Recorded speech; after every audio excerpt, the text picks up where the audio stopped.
The big bone bobber, big Jim wobble, dirty Tommy rumble, belly poker player. The big bone bobber, big Jim wobble, dirty Tommy rumble, Alan Bristol pusher. The big bone bobber, and I'm back. Yes, yes, yes, yes, I'm back. Big Jim wobble, dirty Tommy rumble. I'm back. I'm back. The big bone bobber, and I'm back. Yes, yes, yes, yes, I'm back. I'm back. I'm back. I'm back. I'm back. Big bone bobber, big Jim wobble, dirty Tommy rumble, belly poker player. The big bone bobber, big Jim wobble, dirty Tommy rumble, Alan Bristol pusher. Big bone bobber, big Jim wobble, dirty Tommy rumble, belly poker player. The big bone bobber, big Jim wobble, dirty Tommy rumble, Alan Bristol pusher. I can't help myself, sometimes I need your attention, baby. Get your cherry big, well touch ready, Eddie, Eddie. I'm back and I'm dirty. I'm back. I'm back. The big bone bobber, big Jim wobble, dirty Tommy rumble, belly poker player. The big bone bobber, big Jim wobble, dirty Tommy rumble, Alan Bristol pusher. Big bone bobber, big Jim wobble, dirty Tommy rumble, belly poker player. The big bone bobber, big Jim wobble, dirty Tommy rumble, Alan Bristol pusher. I'm back. I'm back. Back. I'm back. Big bone bobber, big Jim wobble, dirty Tommy rumble, belly poker player. The big bone bobber, big Jim wobble, dirty Tommy rumble, Alan Bristol pusher. Big bone bobber, big Jim wobble, dirty Tommy rumble, belly poker player. The big bone bobber, big Jim wobble, dirty Tommy rumble, Alan Bristol pusher.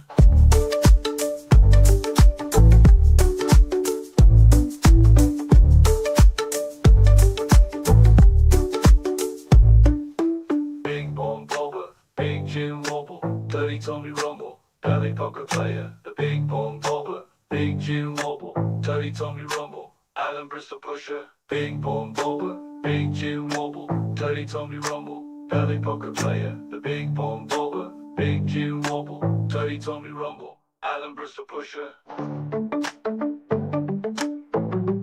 1 2 check Chuffy 1 2. 1 2 check Chuffy 1 2. 1 2 check Chuffy 1 2. 1 2 check Chuffy. Hi, you're with Scott. Hi, you're with Scott. I'm Super Chuffer. It's midnight. It is always midnight.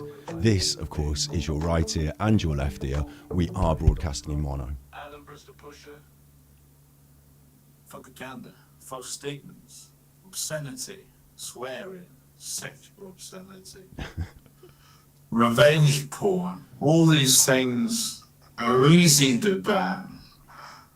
The dirty Tommy rumble, belly poker player. The big bone bobber, big Jim wobble. Have you got your popcorn? Dirty Tommy rumble, Alan Bristol pusher.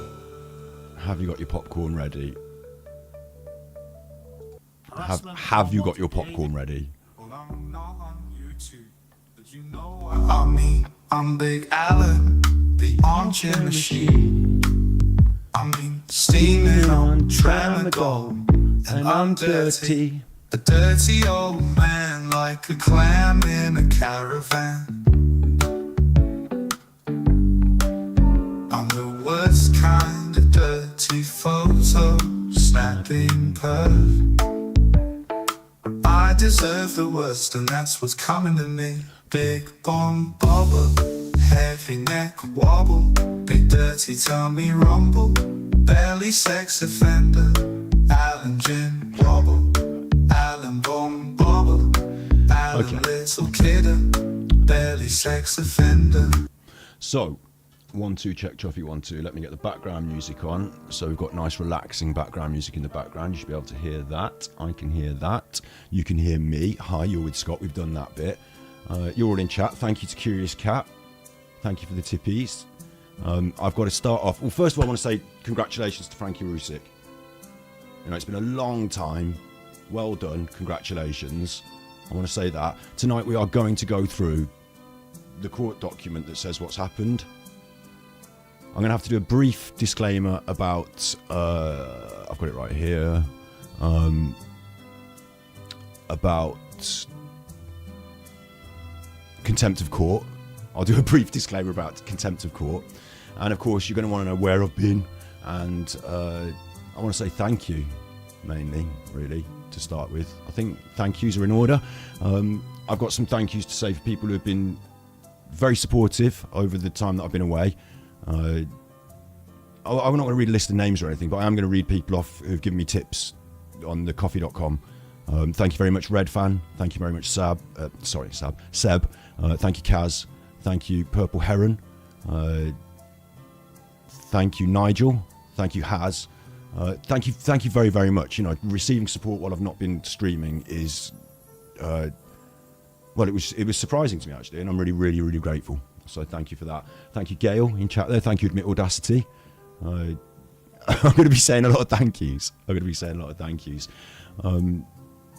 Yeah, thank you. The reason I've been away, of course, I don't know if you know, I mean, a lot of people do, some people don't. The reason I've been away is because crimes were committed against me, the crimes of harassment. I'm not going to do an Alan and go on about gang stalking and all that, but the police have got their thing that they do. I'm not going to talk about it on the internet. Okay, so when it goes real world like that, I'll just go real world police and I'll just not talk about it on the internet. So there were crimes committed against me. Someone did come to my house. Okay, I'm not going to tell you any details. It was like serious. The police had taken it like a crime. So that, like, I mean, it's got a reference and all that. So I don't want to talk about it. I took a break. During that break, we had Christmas. So that was really good. I really enjoyed having a Christmas with, like, just, you know, normal Christmassy stuff. And of course, this has been promised for a long time, hasn't it? What's this? Oh no. What's this? This machine kills fascists. This machine is just a camera with a big recording device on it. It's a ninja recorder. Who bought me that? Look, the camera has been in use. I've been out, you know, I've got some promises that I have to fulfill.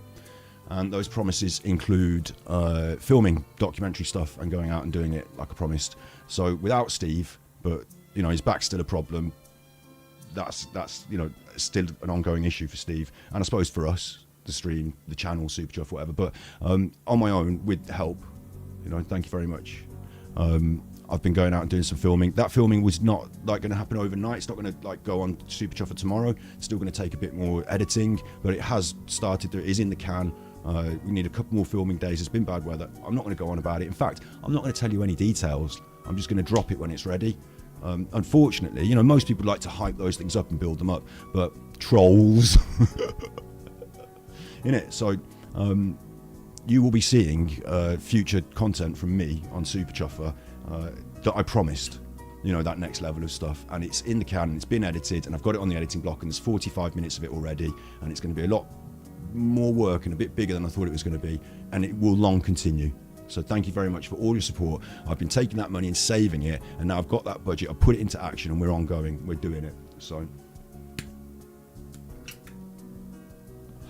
there we go. Big step, yeah, Robin. Although I've taken those big steps before in the past, you know, and I just got away from it over COVID and stuff. I became a carer instead of a filmmaker, but, you know, we're going back to it, and I'm really, really grateful for your support to help me get there. So that's been said. Big ups to Over and Donny's Bomb. Shouts out to all of you in chat. If there's anything particularly negative in chat, I'll switch on subscribers only mode, but I presume you're all subscribers anyway. And that's the housekeeping, isn't it? That's the housekeeping. I won't be talking much at all about this idiot. Once I prove someone a liar, that's the end of them. There are people that are like off the bottom of the thing now and they don't matter. So I just won't be, but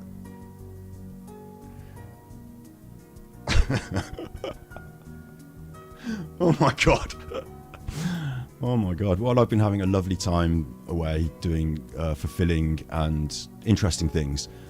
Somebody's been continuing to have a bit of a breakdown. So yeah, let's do a little disclaimer about this court stuff first. Well, first of all, let's start here. Frankie Rzuceks. Hello. No, I don't know him, but, you know, I've become aware of...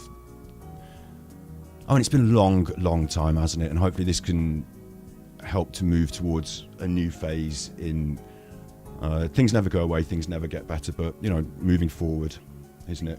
Moving forward. Frankie says, I won my lawsuit in the UK. Here's the public link so you can all read it for yourselves. I will. We will.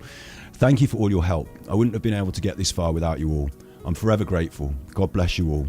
The remedies hearing will be next. I had to deal with so much evil to get to this point. Agree. Years of abuse, harassment, defamation on YouTube. I just bit my tongue and let my amazing attorneys take care of this nightmare.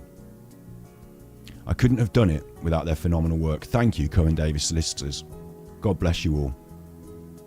Very well put. Very well put. I'm very, very impressed with that. Is this the same link? Yeah, this is the same link I've got open here. So before I start to read through this, which you are all going to want me to do, I need to just give it a quick disclaimer.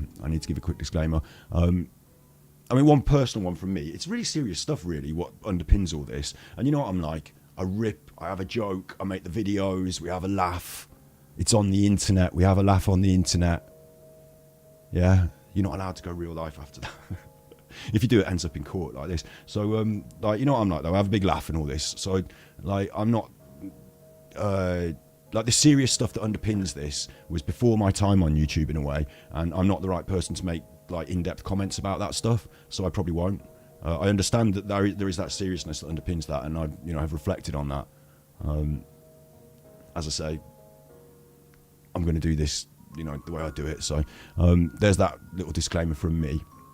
A little disclaimer from me legally is that once a judgment is published in a civil case, the details of that judgment are the court's decision, typically part of the public record, which is what we've got here.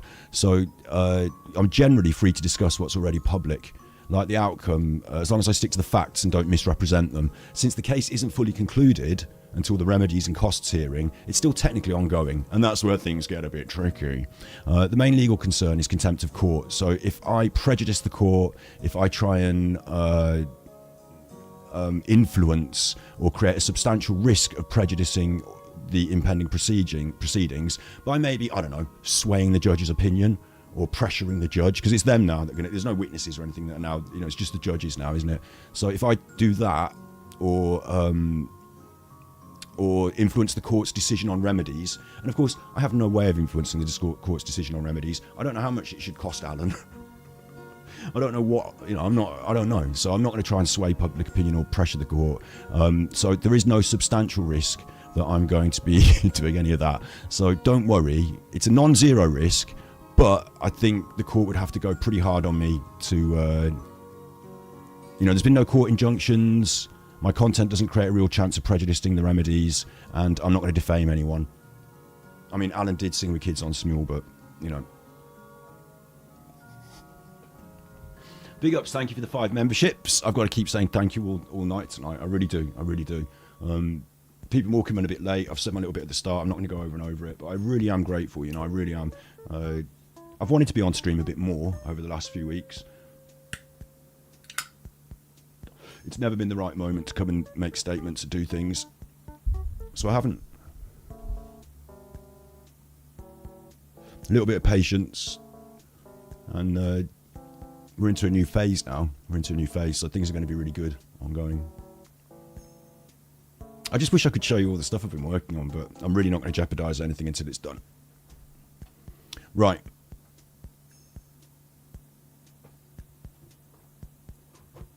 I don't know what trolleys are.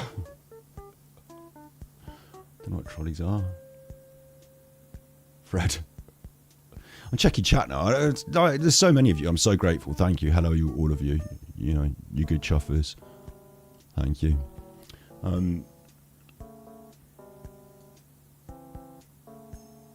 Yeah, I'm not going to discuss it. So. I know everyone wants me to, but I ain't. Right. We have got Alan Vinnicombe.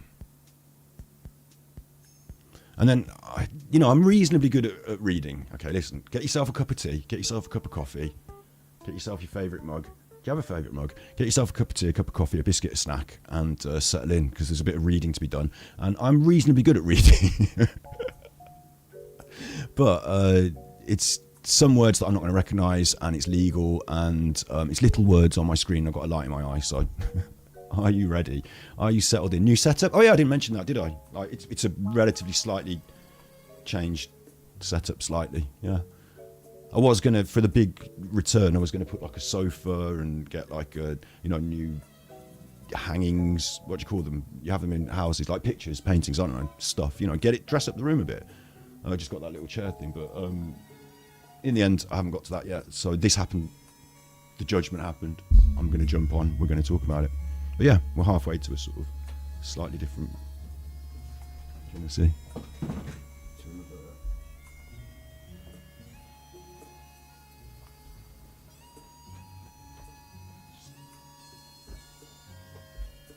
Don't know how that helps, really. Don't know how that helps.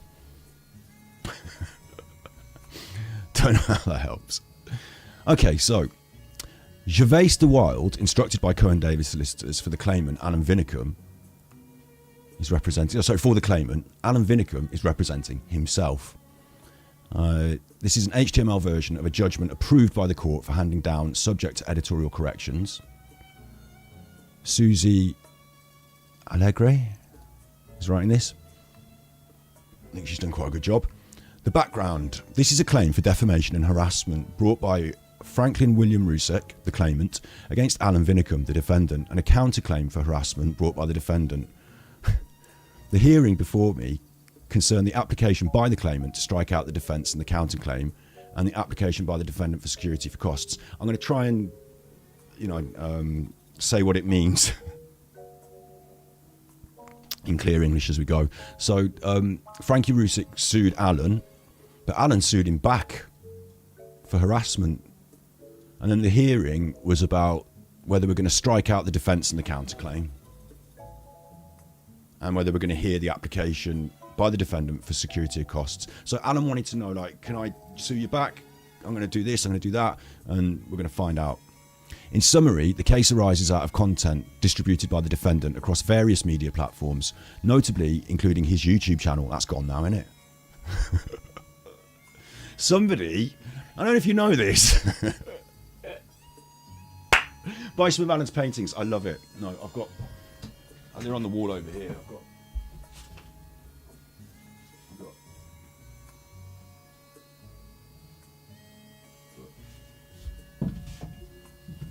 don't worry about that. Don't worry about that now.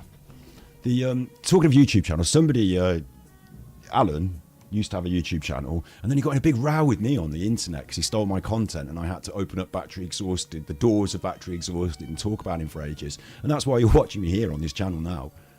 Like, I was doing normal sort of YouTube stuff over on Super Chuffer. I was just sort of finding my feet in my stride over there, and this guy started to come into my life and attack me. So, I used Battery Exhausted, another channel I had, as a platform to talk about it. And it turned into this, didn't it? Look. Of course, he did a special episode where he called me a batty boy over and over again, and I repeatedly reported him to YouTube for discrimination, calling me a batty boy is a sexual slur on homophobia and that, and I think that's what got him took down, because it's very against terms of service.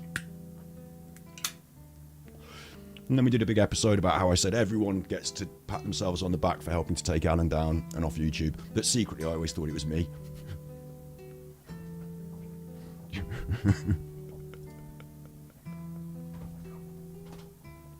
The secret's out of the bag now. The secret's out of the bag now. I think it was probably me. I think I got him. I think I got Alan taken off YouTube. I think I got him taken off YouTube. He's over on TikTok now, with all the not very bright people talking load of nonsense. Well, he's not load of nonsense. Some of it's Brian Harvey's ideas that he's stolen, but he's really rolling around in the gutter, and we don't cover him anymore because he's irrelevant. Oh no. Yeah. Sorry. Back to this. Back to this. I can see you in chat there. I got it just down there. I can see you. Say hello. Say hello. Hello, you. Say hello. Say hello. Oh, this is going to be wild. This is, in a way. Notably, including his YouTube channel, Armchair Detective Blue.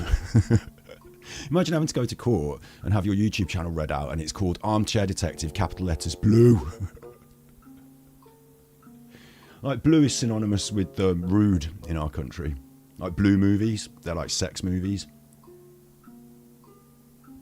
They're like sex movies. And it makes it sound like Armchair Detective Blue is like a sort of rude channel or something. Anyway, the defendant is accused of promoting unfounded conspiracy theories and making allegations concerning the tragic events known as the Watts case. And that is tragic.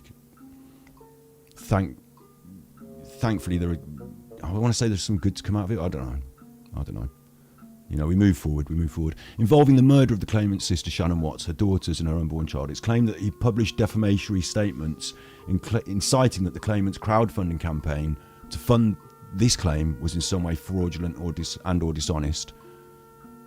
Okay, so the specifics are the conspiracy theories involving the murders and also defamatory statements, lies, indicating that Frankie's crowdfund was a fraud and that he was trying to steal money. So Alan's lied about the content of the case and he's lied about what was happening afterwards in regard to trying to raise money to fight against Alan's lies. You got it? Hey, wait, no. My chat's not moving. Reload it. What? My screen chat. I can see the other chat. Thank you very much, DC Primetime, for becoming a member. Thank you. I don't mind if you weren't members while I was away and like you want to rejoin now or whatever, but why is this chat not doing it? Hang on. Please. For the live stream. I need you for the live stream. What do I want to do about that? I'll tell you what I'll do. I'll close it and I'll pop it out again. Pop it out again. We'll try again. Big ups, Kelly. I want to shout out Kelly as well.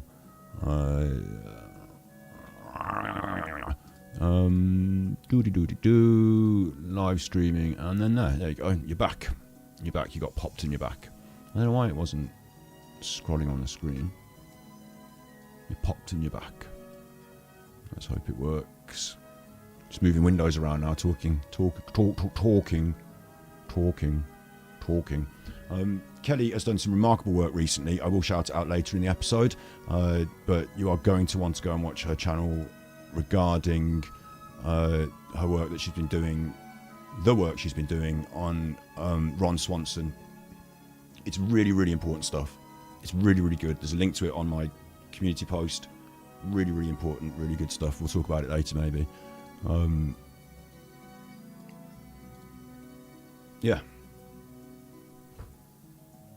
Thank you very much, Admit Audacity.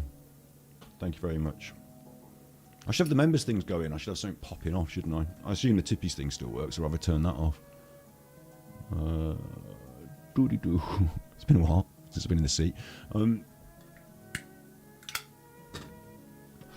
Yeah, back to it, back to it. You don't want me just jibbing, do you? Say hello to each other, though. So we've got the idea that the defence... Alan's having to make a defence because he published defamatory statements about the murders, he made up conspiracy theories, and it was the idea that the crowdfunding was fraudulent and dishonest. In turn, the defendant counterclaims, this is Alan saying now, he counterclaims that the claimant has coordinated a campaign of harassment online and in person against him. So Alan, in return, is doing his own suing claim, where he says he's been harassed. The claimant, Frankie, is a US citizen who lives in North Carolina with his parents. He makes a small amount of money from a YouTube channel. The defendant, Alan, is a UK citizen who lives in the UK. He operated a YouTube channel called Armchair Detective Blue, which was described as focusing on true crime and other mysteries. With 79,000 subscribers as of 10th of March 2023. The YouTube channel has now been closed down and the relevant videos are no longer available online. The claimant was represented before me by Mr. DeWild acting pro bono and Vinnicombe. Okay, so Frankie had his solicitors on behalf of Cohen Davis, Mr. DeWild, and Alan came on his own.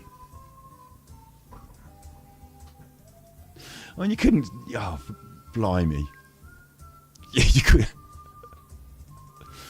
Yeah, you can read here, like you can feel it in the write-up, the way the It's raining the court feels he's... Oh, Curious thank you. Cat sent tippies. Great to have you back where you belong. Super Chuffer owes 3 hugs. Thank you. I forgot about the picture. I forgot about the picture that we'd employed last time we chose a picture for the tippies. So thank you very much. That's a picture of somebody attractive on their holidays. Somebody out there living their best life. Unlike us fuckers. Bless. Should I change the picture? Should I faff around doing that? What do you reckon? We can change the picture, can't we? Because we're back. I forgot to change it for a new return.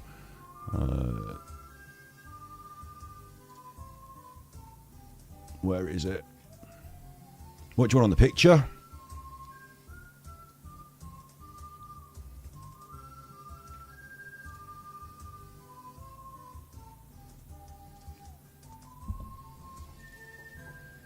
I know what I want.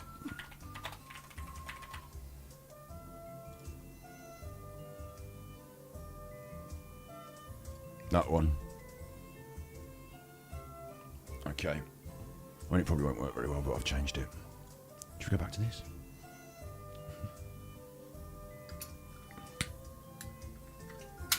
You like the dancing cat?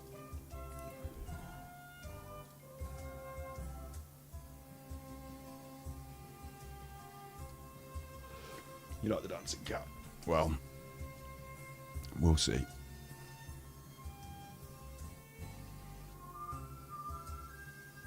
Big ups Midas Touch. Yeah, I did mention it at the start of the stream. You can scroll back, and I don't want to keep reporting on it or anything. In December, there was harassment against me, like serious stuff. Someone came to my house, crimes were committed, the police are involved. I'm not going to talk about it. Until we get proper resolution on it, I'm not going to talk about it. I didn't have to take a little break, but I wanted to because it was Christmas. Since then, I've been filming stuff on my camera, and I wanted to return with a big video that I've been making and recording and editing, and it's going to take a little more time. And then this happened, so now I'm back. Yo. We haven't even got into this yet, look at it. Look, there's loads of it. I've got to hurry up. I apologise for anyone who's watching this thinking, I wish you'd just carry on talking about this bloody document. I apologise.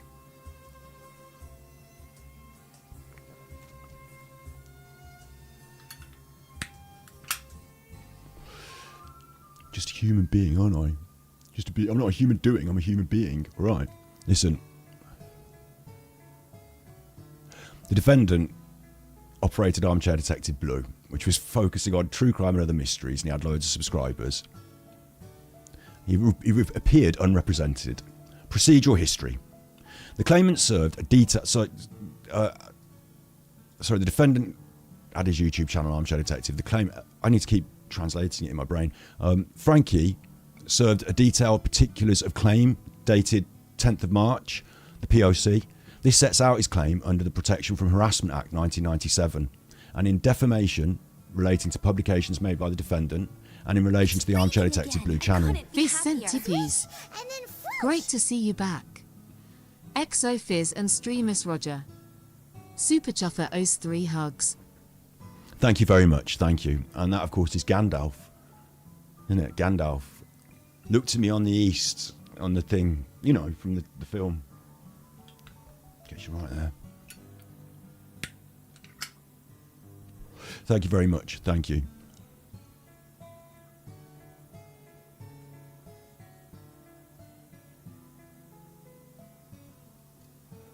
So the claimant served a proper claim. They set out their claims under the right act with defamation regarding to the publications. So Frankie did the right thing.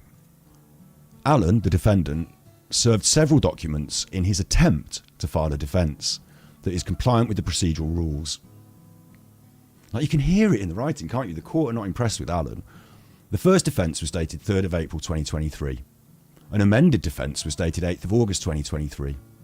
Due to the inadequacy of those documents, inadequate, not good enough. Due to the inadequacy of those documents, an unless order was issued by Master Giddon, that's the judge, on 13th of December 2023, allowing the defendant a last chance to provide an effective defence. They're giving him all the room and all the help, I suppose. Not help, I don't want to, but they're giving him all the space and saying, you've still got a chance here if you can get it right. All the I want to say rope they can give him. Thank you, Deborah, for the £2 super chat. Thank you. Alan submitted a re-amended defence dated 28th January 2024. Master Giddon, the judge, issued a further unless order in what he described as the last chance saloon. Oh. On 19th of April 2024, allowing Alan, the defendant, one last opportunity to provide a compliant defence before strikeout. So he's been given the chance to issue his first defence, then he had an amended defence. They were not good enough. The unless order was put out. He submitted a re-amended defence and they said, look, we've done 3 chances now. We'll give you one more chance. Please, Alan, submit a proper defence if you are going to. If you are going to. That's 4. We had 4. In part, it seems the last chance was afforded because of the defendant's commitment to getting legal advice and to help him prepare a compliant defence. So what they say there is that they felt that that last chance was going to be taken by Alan because he said he was going to get a proper legal advice. The defendant made an application for security of costs shortly after that and produced a re-amended defence. Re-amended defence dated 15th of May 2024. The claimant then made an application dated 31st of May 2024 to strike out the defendant's defence and counterclaim and to enter judgment for the claimant. So Alan eventually came up with what he thought was I can't get my head around this properly. Right, they've said, please give us a proper defence. Please do it in legal writing. Don't do this nonsense that we have to throw out. Giving you a last chance. And Alan said, I will do that. I am going to get a lawyer involved. I promise I'm going to give you a proper defence. I'm committed to that. But instead, he made an application for security of costs and then produced his amended defence. In response, Frankie, the claimant, made an application to strike that out. Just to say, come on, this is not good enough, strike it out. The judgment relates to the claimant, Frankie's application to strike out that defence and enter a judgment further to the unless order, as well as the claimant's application to strike out the counterclaim in harassment and dismiss the counterclaim. So we're looking for a judgment on whether Frankie can say, no thanks, Alan, let's get rid of that, let's throw that in the bin, strike that out, let's get rid of that. I got another member. Thank you, Kath. Thank you, Kath, for becoming a member. Thank you. I appreciate it. You get access to all the members' content that's all backed up on this channel, and it really does mean a lot to me to have support on the internet. Thank you. We're looking for the judge to say, can we just throw this out from Alan? Number 2, the defendant's application for security of costs. So the judge is going to say whether the application for security of costs is reasonable. I'll firstly deal with the application to strike out and then the application for security of costs. Application to strike out the defence and counterclaim. The law. There you go. This is why you need a lawyer. In defence, they talk like this as well, the lawyers. Not Frankie Rzuceks lawyers, not the good ones, not Cohen Davis, but, in the law courts and the judge and stuff, they'll understand that, Your Honour, I put it to you that on the night of the 14th, you were in fact... this is how they talk, so I have to do it in this voice. Thank you very much, DC Primetime. Thank you. I'm looking good. I actually should look a little bit crispier on the old picture. It's not my face that's crispier, it's the picture quality. Anyway. I put it to you, Your Honour, that in the defence, the defendant must deal with every allegation in the particulars of claim, stating which of the allegations are denied, which allegations they're unable to admit or deny, but which they require claimant to prove, and C, which allegations they admit. I put it to you that where the defendant denies an allegation, I could have worked in law. Couldn't I? I should have worked in law. Where the defendant denies an allegation, they must state their reasons for doing so, and if they intend to put forward a different version of events, Your Honour, from what given by the claimant, they must state their own version. I don't know. I seem to have an aptitude for law here. I see a natural talent for... You can tell because of the voice. Thank you, Robin. Thank you. Thank you. I'll give you Jeffers little hearts on your little... And thank you very much. Thank you. Thank you. it's going to allow me to continue to produce content, and I am going to make good on those promises. I'm not going to show you stuff. I'm sick of talking about it, but I am going to make good on these promises this year. We might even build that sushi. I've got a kit for making.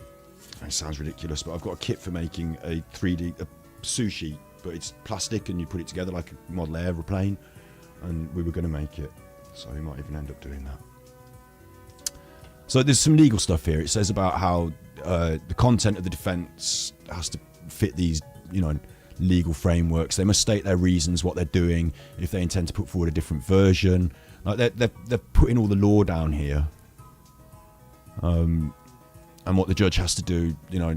He may strike out the case if the statement discloses no reasonable grounds, if the statement is an abuse of the court's process, or if there's been a failure to comply with the rule. So if it's not up to scratch, what Alan has put forward can just be struck out, basically.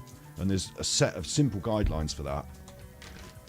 And it's kind of in what you might call, it's not really a grey area, is it? Because they all know what they're talking about and what's going on. But for Alan, I think this is really important for Alan, this bit, is like he thinks it's this sort of weird grey area where you can sort of argue and he's lived his life, bear in mind, just on the blag. Like constant grift. And that's ended up in the way it's ended up on YouTube and now TikTok. But he's always been a blagger. He's always been misrepresenting things, lying, trying to big himself up, schemes. You saw it in the Restaurant Inspector. That episode is reacted to me by me on this channel. So Alan's always been that sort of naughty blagger, and I think he might see this sort of stuff and say, right, well, if there's a grey area, I can argue it and I might have my sucker, I might win. But no, you have to argue it in a legal way, and you have to know what the law is and the framework and all that. So when the court makes an order, it may make it subject to conditions or specify the consequence. The commentary on the rule in the White Book, and this is where you get really, legal eagles. Striking out sanction effective without need for further order. Rule blah blah blah states that when the court makes an order, they may make it subject to conditions. So it's repeating all this stuff, and it's got all the links so that if you are that legal eagle, then you can jump in and check out London shipping versus Keffels and all the what I mean? It's that sort of stuff. I'm not going to read it. Nor should you. Get a lawyer. So the arguments before me were brief, and I will summarise them here. So what we need to know, and if you want to, the information is out, if you want to read that deeply, does Alan manage to fit these frameworks of the law? And they're going to tell us. So the arguments before me were brief, and I'll summarise them here. Mr. DeWild, for the claimant, so this is Frankie, argues that the latest defence provided by Alan following the 19th of April order of Master Gideon still fails to comply with the relevant procedural rules. He says the defence is defective in a number of ways. Defective. You all just want me to read it all the way through so you can get the information, but I have to. Listen, we've had what was it? What was the first? We've had defective now. And what was the other one? It was an I word, wasn't it? They described it as not being... Oh, what was the other word? Can you remember in chat? I said it earlier. There was another word that they described it in. It was almost a pejorative. Oh,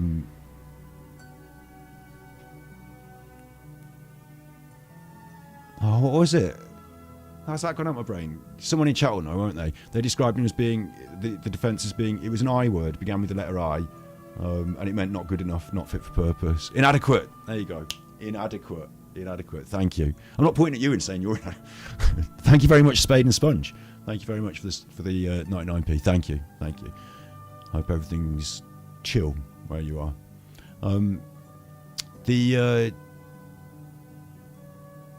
So we've had inadequate, and now we're getting defective. Imagine going to court and having the opposition argue that you are inadequate and defective. Like literally using the word defective, especially after Alan has been, obviously he's been ridiculed a lot on the internet. We've done a lot of it. I never suggested you should go real life. I said never go to his house. I never said, never do that. The ridicule on the internet, we've done a lot of it, and people have used the term defective, armchair detective, armchair defective. It's been like a pun that they've associated with Alan sometimes. So imagine that coming up in the official court document that's going to be there on the record forever, in the same way as when they go back and reference these other cases here earlier, Macran Shipping versus Keflas, whatever. Now they're going to be able to reference the defective detective. He's not a detective. Inadequate and defective. Okay. He says the defence is defective in a number of ways. Essentially, it fails to address the claimant's case properly. He highlighted a number of places in the defence where Frankie says he can't comment or is unable to clarify because the videos are no longer accessible. Sorry, the claimant says, the claimant says he cannot comment, unable to clarify that videos are no longer accessible. In other places, the defence includes formulaic and irrelevant statements based on the wording of the Defamation Act. He points to places where the defence appears to provide Defamation Act defences of truth and honest opinion in relation to the harassment claim without engaging with the fact that, under the Prevention of Harassment Act, the truth or alleged truth of the published information is not determinative. Whoa. Lawyers are smart, aren't they? I could have been a lawyer. I should have been a lawyer. I just didn't want to wear the wig. Now, there's an irony, isn't there? Because, anyway, look. What do you think about that? What do you think about that? We went for a long night. I thought it was going to be a quick read-through, but actually... so, the defence is defective in a number of ways. It fails to address the case properly,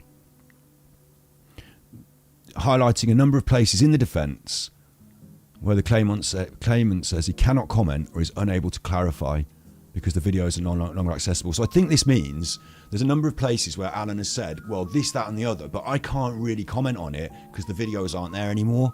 So like Alan doesn't know what he said in the past. So he can't say anything about it. It's like it's gone, but it still happened. So the fact that he can't remember it doesn't make it any better for him.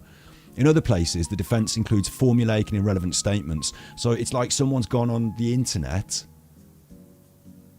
maybe on one of those law websites. This is what Alan was actually doing, and like copy and pasted some stuff that like is generic and doesn't really apply here, based on wording of the act. So Alan thinks he can blag his way around with semantics, with words. Oh, this word means a bit like this and that's a bit like that, so maybe I've been gang stalked. And it's not the case in court. You can't do it that way. He points to places where the defence appears to provide Defamation Act defences of truth and honest opinion. And Alan was saying about this, it's the truth, it's my opinion, I can say it. With the fact that under the Prevention of Harassment, the alleged truth or published information is not determinative. And I think that means that you can't prove it's the truth. I mean, again, legal eagles, I'm sure someone might want to do this. There's a case there, Hayden versus Dickinson, and it cites it. So there's a reason why we've already had that non-determinative allegations come up in court, and it's been covered. So I don't know about that, and I'm not going to pretend that I do. But I think that means that if you're going to say it's the truth, you have to prove it's the truth, maybe. Not determinative. Find out what not determinative means. I'll be using the internet myself to find out what things mean. Determinative, serving to define, qualify, direct. What does it mean?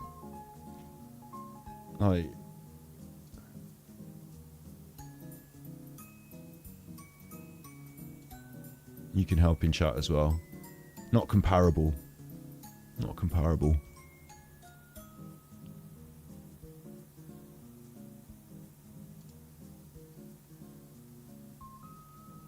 I'll have a look on the dictionary. If something's determinative, it's the thing that controls, influences, or decides something. Most cases do not involve biological evidence that can be determinative of guilt or innocence. Yeah, it can't be proved. It's like deciding evidence. So if something's non-determinative, you couldn't like the example it's giving me on the dictionary there is like in a case where you don't know who's done a crime, you might have all this circumstantial evidence, but it might not like it be like a video of them doing it, like determinative. So it's non-determinative. So unless you can really prove your case, then you can say it, but you have to prove it. Maybe I think that's what they're saying there. You know, maybe I think that's what they're saying.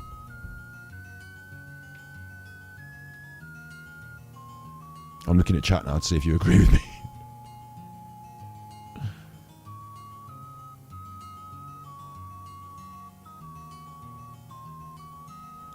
You like the songs? Big ups, Gojo. That's not my song, but I've done quite a few songs myself, actually. So, in relation to the defendant's counterclaim, Mr. DeWild says that consisting of 2 sentences in an application form, it fails to identify the basic constituent elements of the allegedly harassing course of conduct complained of by the defendant and discloses no reasonable grounds for the counterclaim brought. It should therefore be struck out and the counterclaim dismissed. So very clearly, Alan has submitted 2 sentences in an application form and they fail to identify the alleged harassing course of conduct and therefore is no reasonable ground to have a counterclaim. Alan said he was being harassed but provided no real substantial evidence for the harassment. So they're saying, can we throw that out? Mr. Vinnicombe. It's raining again. I couldn't be happier. Come man sent tippies. Alan's a loser, again. Torchy. The battery boy. Torchy. Good luck with your channel, son. Super Chuffer owes 6 hugs.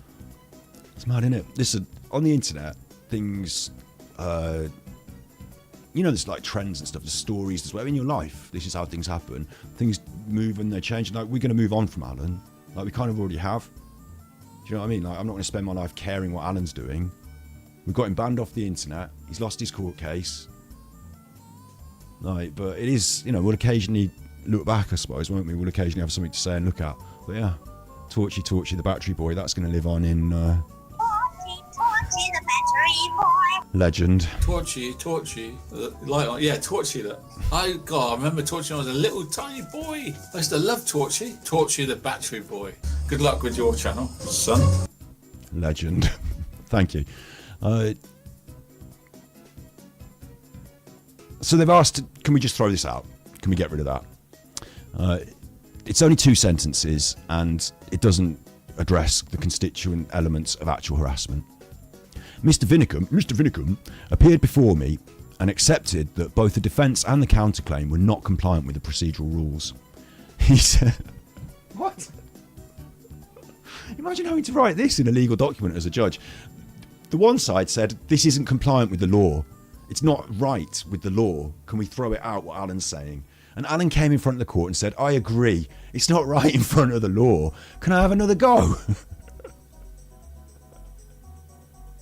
Oh, no. Oh, Alan. Oh, no. Mr. Vinnicombe appeared before me and accepted that both the defence and the counterclaim were not compliant with the procedural rules. He said this is because he was unable to get legal advice and representation, in part because of the costs, risks that he seeks to address with his application for security for costs. This is when Alan was going on, I'm not going to pay lawyers because you can't pay yours and there'll be no money, so if I pay my lawyers I can't get the money back, and it's because Alan hasn't got any money, he's saying. And this is weird because he spent his entire time on the internet grifting and begging for money and grifting. And like, a lot of people talk about grifting these days, but grifting's very specific. You know, it's like a con artist trick. It's a con job. It's where people manipulate you to try and get the money. You've seen today, people are giving me money. I'm not asking for it. I've got a Tippy link. We've got the YouTube system. I will never come to you and say, oh, like, you know, this disaster has happened to me in my life and can you pay for it? Like, that's not going to happen, okay? Like, there's no mechanism for me to elicit that other than providing content and doing my best here. That's it. Yeah, grifting is totally different, isn't it? It's where people see this system, they say, I can manipulate that and abuse it. I can leverage people's emotions. I can, you know, do worse. It's conning, isn't it? It's con artistry, grifting. Yeah. So Alan's been doing that the whole time he's been on YouTube, and even before that in his life. Surely with the poker, with everything, he's massed up some money, and he doesn't want to spend it. Maybe he hasn't got any, but now he's going to go to the court and effectively try and grift the court. Please, Your Honour, I've got no monies. You can lend me a tenner, Your Honour, and I'll do a defence. Oh dear. Yeah. Okay, he said that he'd been unable to get legal advice because the cost risks. He explained the challenges for him to put together a technically compliant defence as a layperson with dyslexia. Did he provide any evidence of his dyslexia? No. And do you think you can go to court and say, hi, I'm having trouble doing all the jobs of lawyers because I'm a layperson, I haven't got a degree in law, and I'm not a lawyer, and also I can't read properly. I mean, sad for people with dyslexia. Shouts out to anyone with dyslexia. I know people who've got dyslexia. You know, it's not an easy game, but they would probably understand that it's probably not the best idea for them to deal with all their legal documents. This is why you have lawyers. So the court are probably going to think, what? You can't beg the court to say, I'm sorry, I can't understand the court system, because they're going to say, get a lawyer, and they already sort of have done. Okay, this is bizarre. Yeah, I'll stick to it, Scott. Let's stick to it. You all good in chat? Let's stick to it. He's been able to get legal advice and representation because the costs. He can't do it himself because he's an idiot.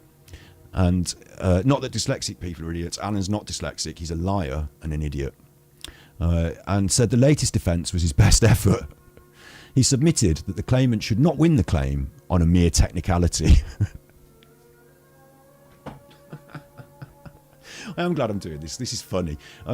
You, of course, must win on technicalities in court because that's what it is. It's the technical breakdown of the... Like, if you're not winning on technical issues, the law, then what are you winning on? Like hearts and minds. The emotive aspect. I'm an old man. I come to you today, Your Honour, as an old man who's never done anything wrong ever, to the point of being arrested. I checked. Like, come on. Like, but he submitted to the court that Frankie shouldn't win just because he's right. Technically. Analysis and conclusion. See, it's not that long, look. There's a bit at the bottom, but really, it's not that long. It's not that long. Analysis and conclusion. Having considered the latest defence dated 15th of May 2024, it's clear that despite the unequivocal indication given by Master Gideon that this was his last chance, the defendant has not provided a defence that complies with the procedural rules set out in CPR 16.5. And so what they're saying is, despite being told repeatedly that he's on his last chance to submit a proper defence, Alan didn't. They gave him every chance. They outlined it. They listed it. They gave him... Usually they don't do for you the good grace of giving you the actual law that you need to use to respond with. They've written it out there. CPR 16.5, CPR PD 53B. You had to go there and respond with that. He hadn't even done that. Thank you very much, Midas Touch. Thank you. Money's for the chuffies. Folding in helicopter. Yeah, we got all the songs are coming back. All the songs are coming back. We had a hiatus over Christmas. I talked about it earlier. I'm going to release songs. You know, I have to be able to be expressive on the internet, and nobody can violently attempt to bully me out of that. Thank you. So the songs will come back. Yeah. The next part we're going to do now is the analysis and conclusion, the big bit. So it's not as big a stream as you think. I mean, I might stick around and hang out with you chuffers, but bask in the wonderful, you know, finally some sense of justice prevailing here.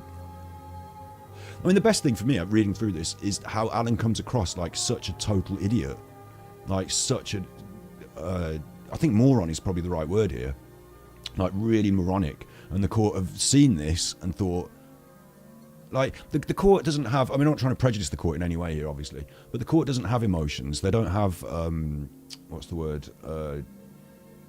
You know, that's the whole point of the legal system. Like, the court doesn't laugh. Do you know what I mean? But the people that occupy the roles within the court, when you're the judge, you're the judge. You know, but when you get home and you've taken off your wig, I'm pretty sure they've had a fucking big laugh about this. Because you don't get these sort of idiots through the court all the time. And they've spelled it out here, the way they've, you know, described these things. So they've said, this is your last chance. They've given him the CPR 16.5, please respond to this specifically. And he hadn't done it. So assertions that the defendant will provide a different version of events without clarifying what that version is, do not provide an adequate response to the particulars of the claim. Alan, please provide a defence. Alan has said, I'll give you a different version. I'll tell you it differently. But I'm not going to clarify exactly what that is with evidence and facts. I don't think they even thought his Dropbox full of things collected from, let's be real, Alan used 2 or 3 people from his inner circle who hastily compiled some clips. It wasn't good enough. He didn't really provide a defence, despite promising that he would. They didn't provide an adequate response. It wasn't good enough. The latest defence is essentially a mishmash of legal wording and vague assertions of unspecified evidence or alternative facts. Let's repeat that. The latest defence is a mishmash of legal wording. So well done getting your helpers off the internet out. I'm speaking to Alan. I don't intend to cause him alarm and distress, but you know what I mean here? Like, well done on getting the people that you thought were smart to help you. They set you up. You thought they were smart. They said they were smart. They weren't. They did a mishmash of legal mumbo jumbo and you couldn't read it and understand it, so you thought it was smart, but it wasn't. They thought they were smart, but they weren't. You get that? They thought they were smart, but they weren't. They made a lot of mistakes and they couldn't see it because Dunning-Kruger effect, people who aren't that smart think they're pretty fucking smart. And the real smart people looked at it and thought it was a mishmash of legal wording and vague assertions of unspecified evidence. You can fool some of the people all the time.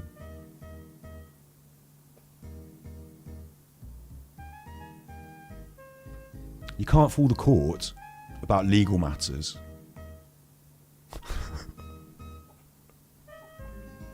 Can you? I mean, what are you going to do? Try and blag the court with legal wording. Okay. Unspecified evidence of alternative facts.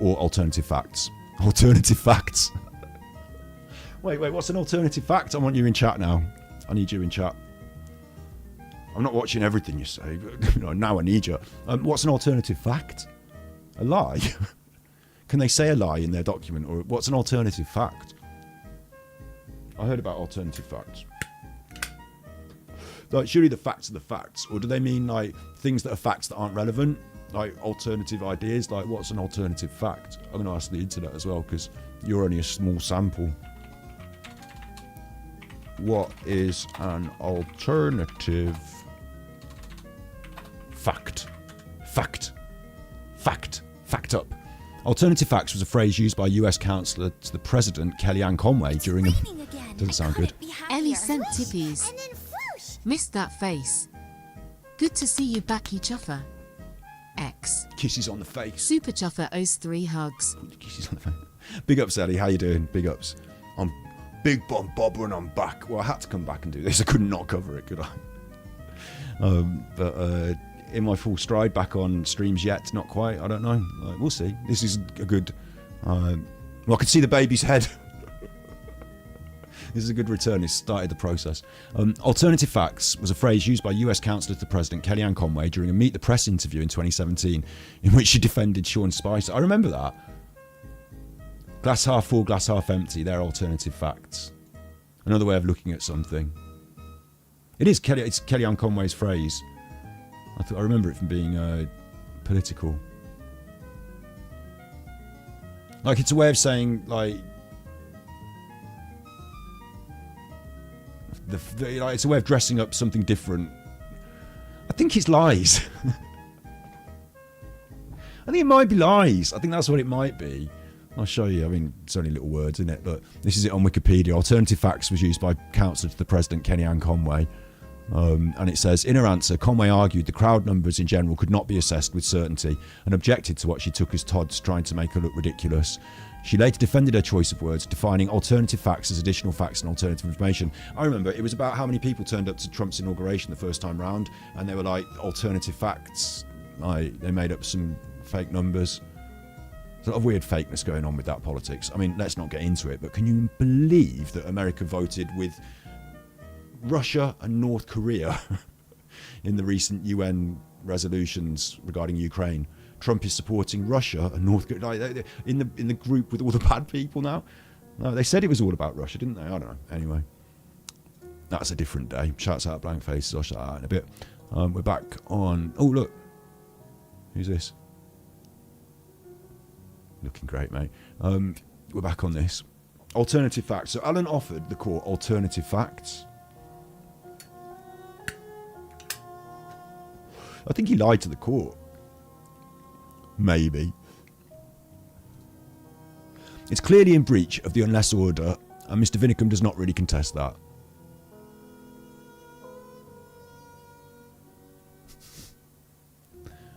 So, what they've said here as part of the conclusion, right, is despite the fact they've told him, you've got to put together a proper defence. They've given him the specifics about what he's got to write about. They give him the exact letter of the law, right? Despite telling him to do that, he replied with a mishmash of legal wording and alternative facts. And that is a breach of the unless order. And he doesn't even contest it. He doesn't even argue about it. They've given him an unless order. It's a serious court thing. You've got to do this. And he's not done it. And he doesn't dispute that he's not done it. He's like, yeah, I haven't done it. Compliance with the rules on pleadings is not a mere technicality. It's vital to the fairness of proceedings, allowing both sides to understand the case they need to answer. Without a compliant defence, it's impossible for the claimant to reply or ultimately for a court case to come to a considered conclusion on proceedings. That's what Alan was hoping for, isn't it? That's what Alan was looking for, trying to drag it out and mess them about. But they're basically saying that if you don't put in your proper side, if you don't put it in proper writing, if you don't give us the thing, then we can't have a proper case, can we? We can't do it. If you don't turn up to the tennis match with a racket ready to hit the ball in your tennis gear, then we can't play tennis. Please get in your tennis kit and start with the... No? Alright, well then we win the match by default, don't we? Because you're not playing tennis. It's just not cricket, mate. Like, you know what I'm saying? Like, he didn't put together what he was supposed to, so they can't do their bit and argue about it. So we can't really have a proper court case. I do not underestimate the challenges for a litigant in person, like the defendant, to engage with complex litigation. They understand it's difficult. However, the law does not exempt litigants in person from compliance with the rules. Because it's difficult, Alan, doesn't mean you don't have to do it. If you didn't bring your gym kit, you'll have to do it in your pants. Such a great analogy that is, because I bet he didn't want to do his gym, did he? What do you think? Does Alan like doing sporty sports? I don't know. Who cares what Alan was doing back at school? I care. I want to do the history of... I want him to come on for a sort of the story of Alan interview. Let's go through it. Let's find out, what was it like at school? Did you enjoy gym? Tell me it all.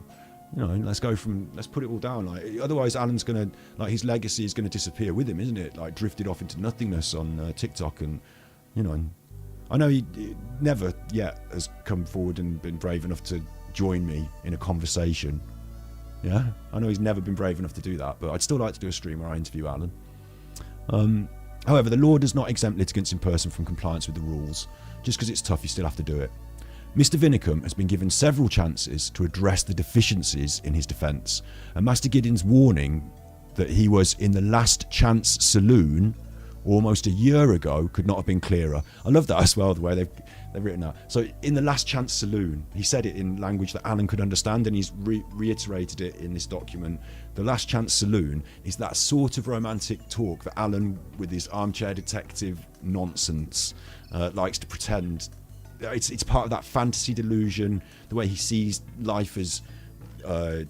he's watched so much television that it's informed him that's how people behave, because he hasn't socialised properly. He's a strange narcissist, so he thinks that the way people behave on the television and all that nonsense, they're talking to him in words he'll understand there. It's the last chance saloon on the streets of YouTube. You've been kicked off the streets of YouTube. Sheriff Super Chuffer has kicked you off the streets of YouTube, but now you're an outlaw. You're in the last chance saloon. Put in your defence. Mr. Vinnicombe has explained that he's not paid for legal representation.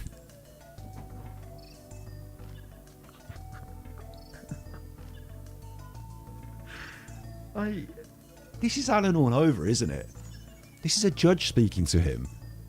They don't care. There's no, like, you have to do this or you are going to lose.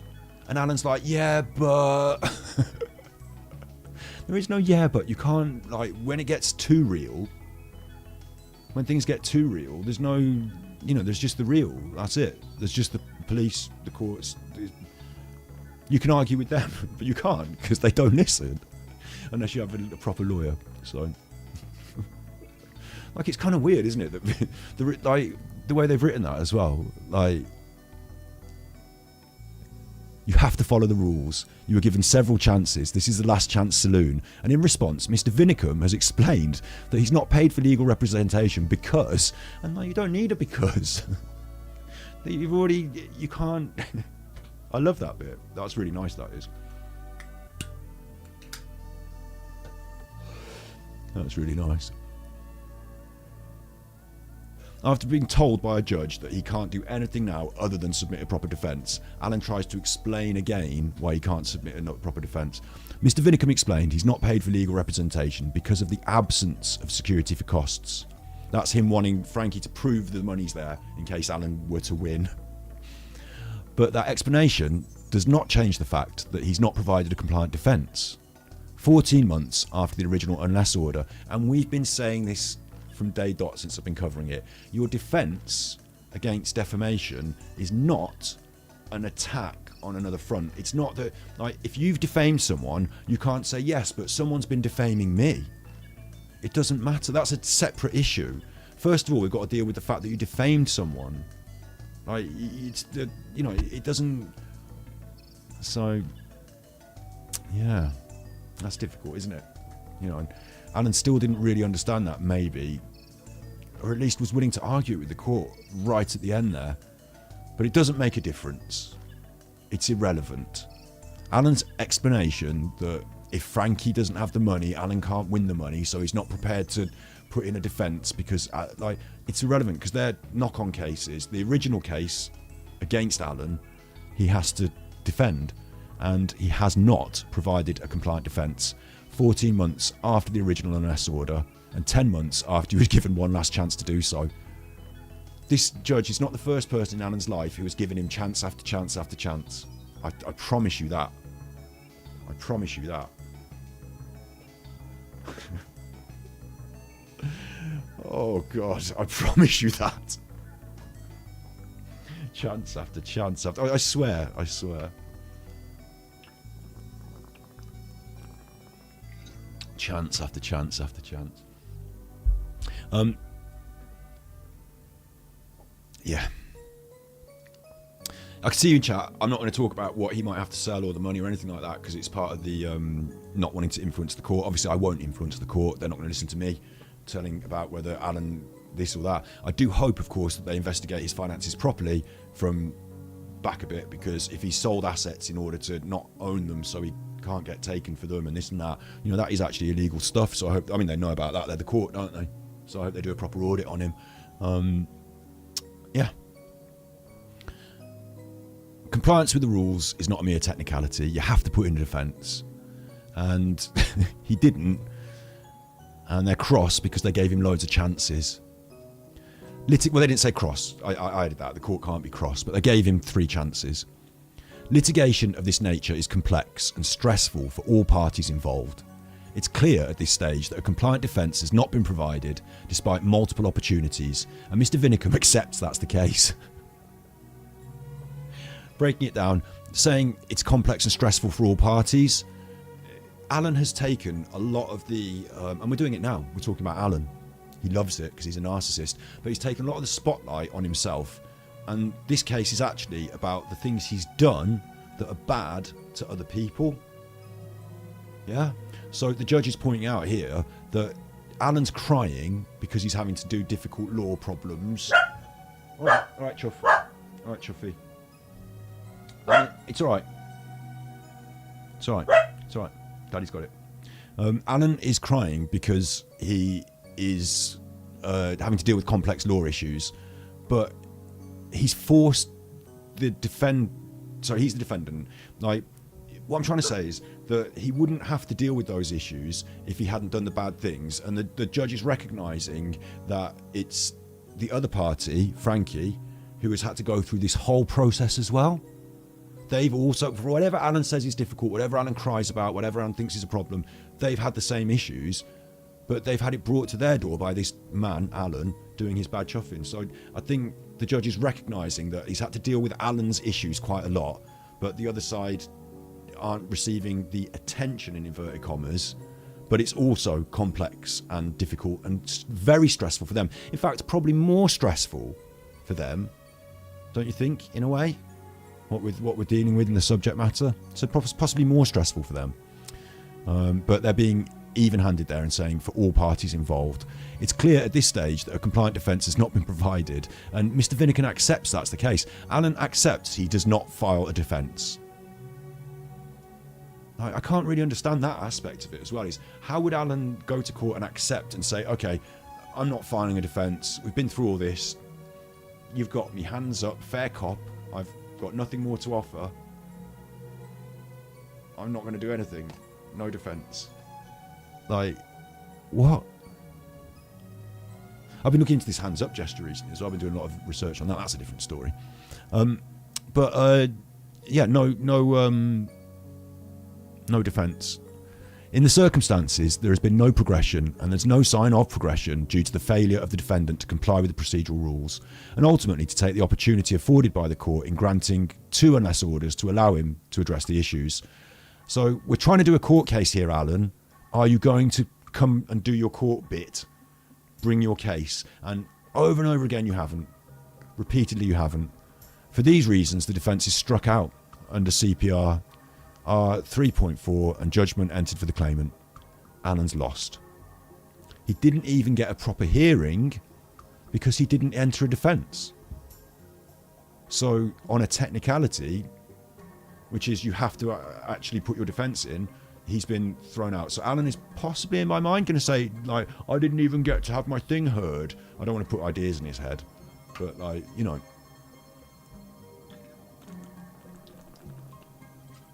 Shamefully, he's dragged this whole process out, and at the end of it, like a weasel, he's just not even faced up to it. Like, we were, you know, talk of a court case, talk of interviews on the court steps by media outlets, being as he's the famous Armchair Detective, you know, talk of all this sort of stuff. Not happening. Not happening. None of that. Alan didn't enter a defence, so we can't take it any further in that way. But of course, that invalidates him and he's lost. So we've had the I word earlier, we had defective, and he's lost. Inadequate defective, and didn't even stand a defence. Wow. I'd have thought when it got to this end of the wedge as well, like this really important legal end, that's the bit where you really want to take it seriously, but Alan didn't, I guess. I've also considered the counterclaim, such as it is, an allegation of harassment in the form provided in the application with no specificity, discloses no real grounds for bringing the counterclaim. They're saying Alan made allegations of harassment, but he didn't provide specifics, no details, no evidence. So they just threw that out as well. You can't just say things happened, you have to prove they happened. Mr. Vinnicombe accepts this is the case, and while stating that he's been the victim of coordinated harassment, gang stalkers, did not before me give any indication. I shouldn't joke like that, actually stalking's quite serious, I found out recently. He's been a victim of coordinated harassment, he says. And I don't think he has. Listen, I don't think he has as well. We can talk about that briefly. You know, what we do on the internet is not a coordinated harassment of Alan. I've already, you know, you go back in my things, I've told you a million times, don't go to his house, don't go real life, don't go in his chats and harass him. I'll talk on my stream. I don't intend him alarm and distress. In fact, he sent the police after me, and I went and talked to them, and we answered to that, didn't we? You can check it's on this stream, on the channel. There's a stream about it. Angry Alan sends the police. You know, we've been through all that nonsense. Harassment is a real thing. It's real and it's serious, and it happens to people, you know.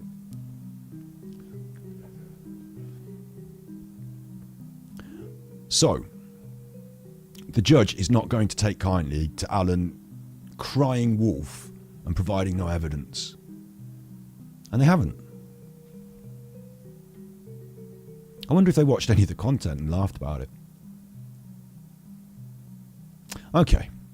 So he didn't provide any compliant defence and the harassment, he didn't provide any, I suppose it doesn't say this, but I'm going to say it anyway, didn't provide any legitimate defence of evidence of harassment. So the counterclaim wouldn't be forthcoming. The timing of the counterclaim late in the proceedings, and after the unless order gives cause to consider that the counterclaim is a vain attempt to muddy the waters and stall proceedings in the absence of a procedurally compliant defence to the claim. Wow. Wow, that's pretty heavy, isn't it?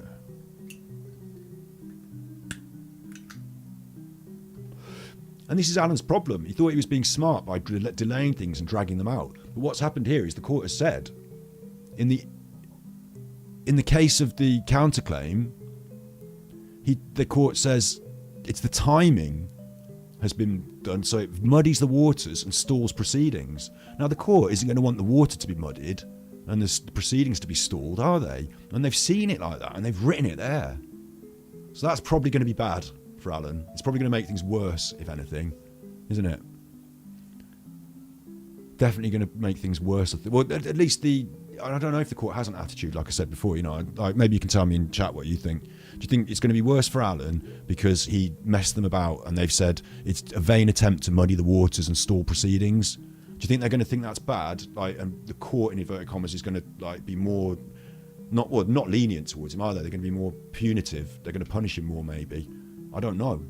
I know you can tell me what you think in chat. I'm not going to prejudice the court. They've obviously got their own feelings, but I don't know if the court has feelings. That's my question. But yeah, no defence and seen to be taking the piss. I'll say it in a really straightforward way. Taking the piss out of the court there. In the absence of a procedurally compliant defence to the claim. In the absence of any real grounds evidenced for bringing the counterclaim, I also strike out the counterclaim. Poof, gone. Poof, gone. Poof. So we were having Alan being sued for defamation. That was happening. And Alan stopped the wagons. I'm going to sue you back. I'm going to do this and I'm going to do that. Rah, rah, rah, rah, rah. And then the court was like, okay, if that's the case, we'll have to deal with that. Can you give us legal documents about your defence first for this first thing? And then we'll look at what you were saying about being harassed and this and that.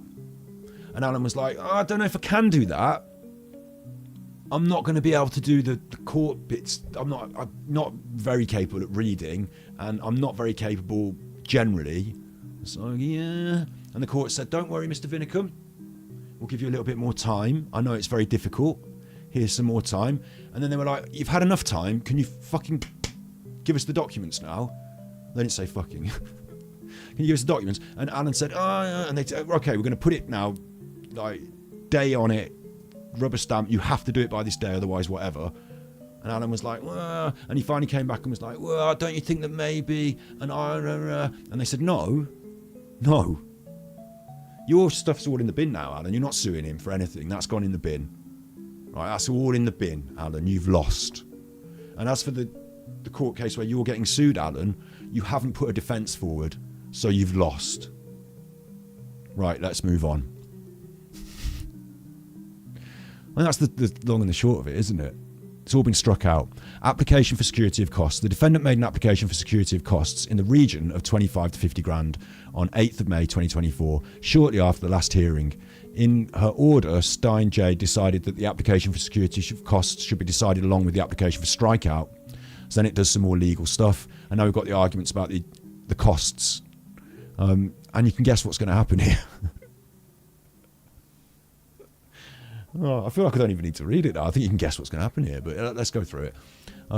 It's common that the conditions for order of security of costs are met if the claimant is outside of the jurisdiction and is impecunious. First one in chat to tell me what impecunious means wins. Well, I won't be able to judge because I don't know what it means, so I'm going to just Google that. Impecunious. Having little or no money. No wonder I don't know what it means. No wonder I don't know what it means.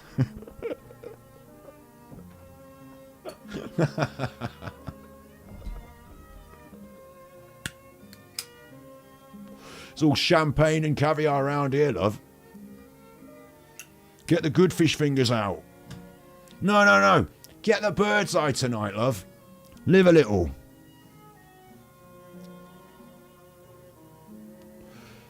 Get the 12-pack of the bird's eye. Live a little. Obviously, I don't, being vegan, I'm not trying to promote fish fingers here. Bird's eye also make veggie fingers.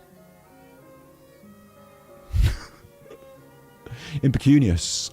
So if you're outside, just in common English, if you're outside of England and the courts area and you haven't got a lot of money, then the court could grant an order to say you've got to get the money up to make sure you've got it if you're going to be doing the suing and all that.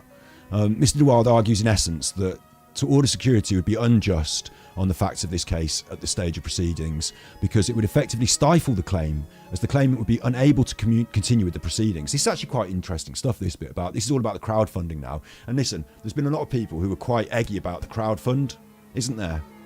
Do you remember? No, because some of them are even dead now. Sorry, Bin Bin. Sorry, but you know what I mean? Like, listen, I told you at the start I was going to do my jokes and I was going to be bad. But, there's been a lot of people who are well eggy about that crowdfund and this and that. Well, they're going to deal with it here in the law thing. And you get to hear it from the court. So it might influence some of their feelings on that after all this time. So far, the claim has been funded in part by crowdfunding.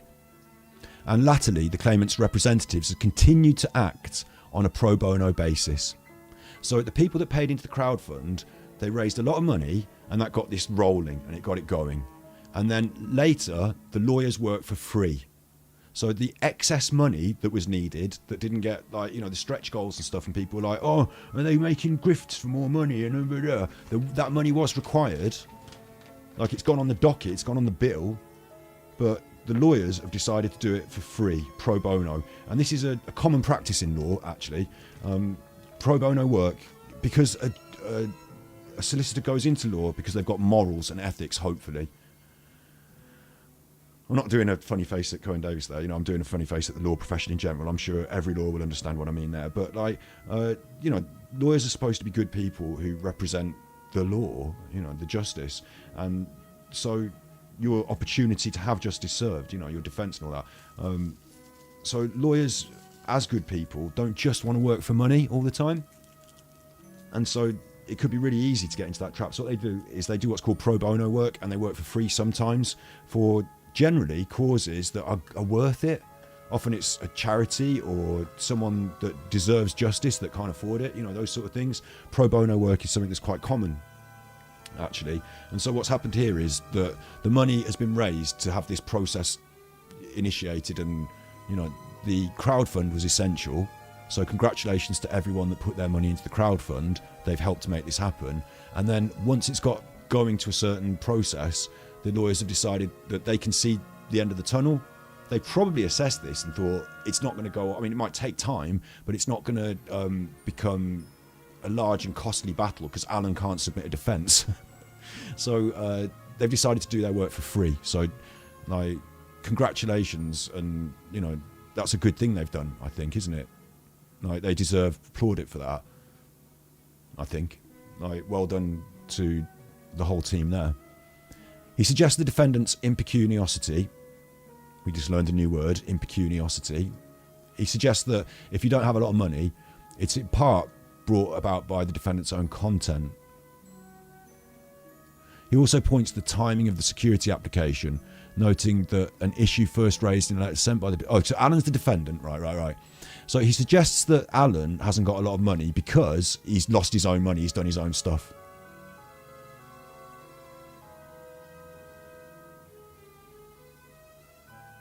He also points to the timing of the security application, noting it's an issue first raised in a letter sent by the defendant's then solicitors on 6th of April 2023, but with no application being made until after master... I'm getting a bit confused here. Yeah, no, being brought by an impecunious... Okay.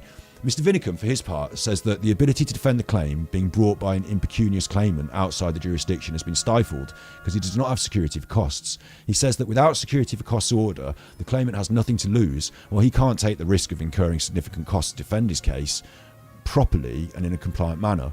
As to the timing of the application, he says he made the security application shortly after the hearing and hoped for a decision on security for costs before the strikeout hearing to allow him to invest in professional legal advice for that hearing. The defendant says the reason for this failure to provide a compliant defence, prepared professionally, is inextricably linked to the cost risk he is exposed to. In essence, he says it would be unjust to not make an order for security costs in a situation where the claimant has nothing to lose. Okay. So one side is saying that they've got their money together through a crowdfund and a pro bono. So they don't have a lot of money. But Alan can't ask them to put up a load of money because he's poor. That's his own fault that he's poor. Like, if you can't defend yourself because you can't afford to, that's up to you. I shouldn't have to prove that I've got the money to pay you if you win. That's what they're saying, yeah? It's his own fault that he's poor. He also points to the timing of the security application, saying that it's an issue first raised in a letter in April 2023, but no application was made to... Okay, so they're saying that Alan brought this up at the start, but he didn't make a proper application until the unless order ages later. So they're saying that it's Alan's own fault that he's poor. You can't ask us to put the money up in case he's poor.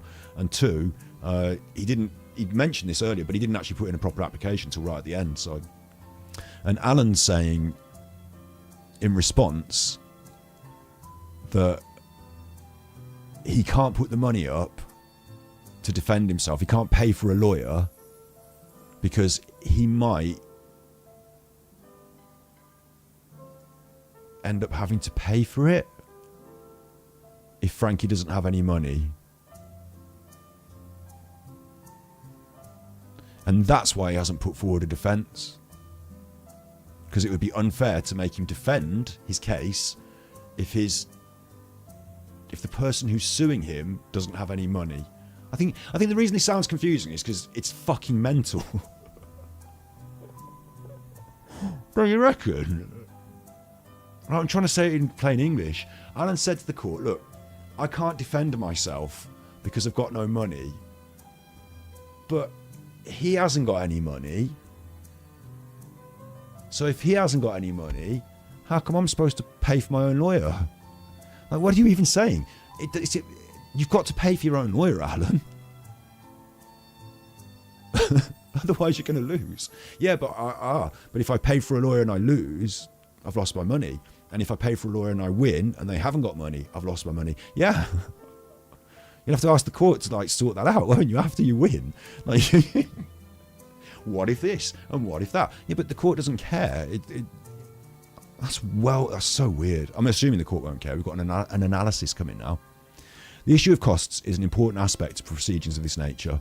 The complexity of the proceedings and the significant costs of representation can make it difficult for parties to bring claims or defend themselves where funds are an issue. Cost risks on either side can stifle the ability for other party to participate effectively in proceedings. In this case, neither party has significant resources. The claimant was funded through crowdfunding initially and is represented before me by lawyers now acting pro bono.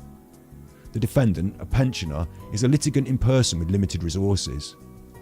An order for the security for costs may have the effect of stifling the claimant's ability to pursue the claim. If I put an order, Alan wants there to be an order for costs, and if the judge puts one in, the judge is aware that it might make it difficult for the Rzuceks. Alan wants the judge to put in this cost thing to make it difficult for the Rzuceks to proceed because they don't have a lot of money. The judge recognises that it would make it difficult for them. But without security for costs, the defendant's ability to defend the claim is equally curtailed. They recognise that Alan also has significant problems with money. The court clearly has discretion to make an order for security of costs in these proceedings, but the question for me is whether, in all the circumstances in the case, it's just to do so. This is where the judge has to actually do something. They're finally earning their monies. In considering the claimant's impecuniosity, not having a lot of money, why do they say that? Impecuniosity? So you have to... No one says impecuniosity, even if it is a long word and it's a nice word. No one actually says it, do they? Impecuniosity. Have you ever said anyone in chat ever actually said impecuniosity? You've said it now. You're saying it now, aren't you? Are you saying it now? Impecuniosity. In considering the claimant's impecuniosity, the fact they're poor, Mr. De Wilde submitted that I should consider the impact of the defendant's actions on the claimant's income, with reference to Spy Academy versus Sakai International.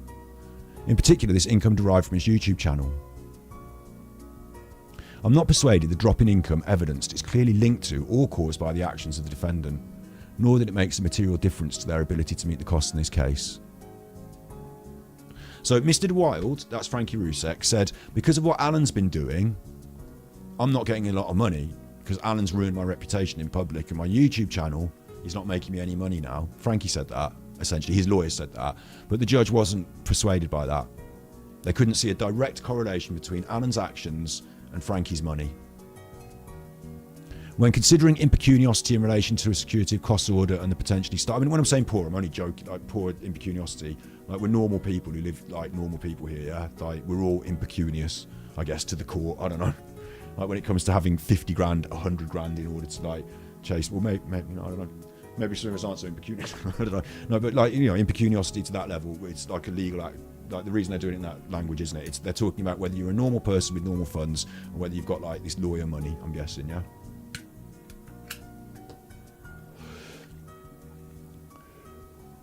When considering impecuniosity in relation to a security of costs order and potentially stifling effect, it's also relevant to consider the claimant's ability to obtain funds elsewhere. Can you get a credit card? It's clear that even when the appellant appears to have no reliable assets of its own with which to satisfy it, a condition for payment will not stifle its appeal if it can raise the required sum. This is a different case that they're referring to. The fact that the man has no capital of his own does not mean he cannot raise any capital. He may have friends, he may have business associates, he may have relatives, all of whom can help in his hour of need. Wow. I didn't know that. They're basically saying you can come to court and say how poor you are, but if you've got a rich relative with a house, then they can help you, so you can't cry poor. And I don't think that's going to help Alan, is it? Because, well, we'll see. It's for the claimant to demonstrate that the effect would be more likely than not stifling. But I've not been provided with any evidence to other sources of funds, such as the claimant's parents or supporters through further crowdfunding. If, in the absence of evidence, I'm able to conclude the claimant would not comply with the security of costs order if one were to be made, or it would necessarily stifle the claim. So they're saying that, okay, this actually on the side of this, they're saying that if Alan, it's not actually about Alan, is it? It's about the Rzuceks. They're saying that they've already done crowdfunding. They might have people who have got other resources. So if I do the cost order, then it actually might not stop them. Like it might not stifle them. Alan's trying to stop them by making them put up the money, but they might be able to put up the money. Okay? While a court should be slow to consider the merits in relation to an application for security of costs, Mr. De Wilde argues this is a case where conclusions could be drawn on the likely outcome of proceedings without entering into the kind of detailed merits of the claim with which the authorities warn against. This is because, despite repeated opportunities to enter a defence, the defendant has failed to comply with the relevant procedural rules or plead a defence which gives reasonable grounds for defending a claim. Mr. Vinnicombe says, however, that the lack of defence is down to the lack of representation and his inability to craft such a defence, rather than the absence of reasonable grounds. In fact, it is essentially a chicken and egg argument. That's weird, because I thought the court could easily analyse the chicken and egg argument. It's obvious that the egg comes first. I don't know if you know that. Well, it depends on your religious beliefs, because if you believe that God made everything and just banged it on the world like that, there was a chicken, bang, and then the chicken had to lay an egg. But if you believe in evolution, and I suppose you can believe in a bit of both as well, can't you? But if you believe in evolution, then what happened was an animal that was really a lot like a chicken laid an egg, and then out of that came a chicken as you know it, the first of its kind, through some evolutionary process. Probably took a long time, like a long, slow time. But the egg came before the chicken, because otherwise, where did the chicken come from? It came out of an animal that was like a chicken that evolved into a. Okay, but it's a chicken and egg argument. While I'm sympathetic to the difficulties Mr. Vinnicombe faces representing himself, I note that he was originally represented in these proceedings, and he has had some limited access to legal advice throughout the proceedings, and yet, after 2 years of proceedings and 4 attempts to file a defence, there is still no reasonable grounds submitted for defending the claim. In these circumstances, I'm inclined to find that there's a high likelihood that this claim would succeed, and therefore the merits are relevant in considering whether to make an order for security for costs in this case. They're saying, if Alan's right and he's got a real good solid defence here, but he just can't pay the lawyer, then we're going to have to do the costs order, because Alan should have a chance to pay the lawyer and put his proper case here. But from what he's been saying and from what he's been putting forward to us, there is no real case. And if we do the costs order and he does get a lawyer, it's going to waste everyone's time, because he's going to lose anyway. There are no merits. He thinks the case would succeed. I mean, he's the judge. So he's saying that he thinks the case would succeed and that Alan would lose. So it's probably... like, that makes a difference whether he's going to make this cost order. It's the timing of the application which, taken together with the likely merits, tips the balance of fairness. Sharon Varley sent 2 Big keys. ups. Yay, lovely to see you, Scott. Super Chuffer owes 3 hugs. Lovely to see you too. Lovely to see you too. Look to the east. Gandalf coming. Omar coming. Big ups, thank you. It's good to be back, actually, it is. You know. I have missed you, Chuffers. You know, I have wanted to be doing a bit more. I have wanted to be saying a bit more, but silence is sometimes golden.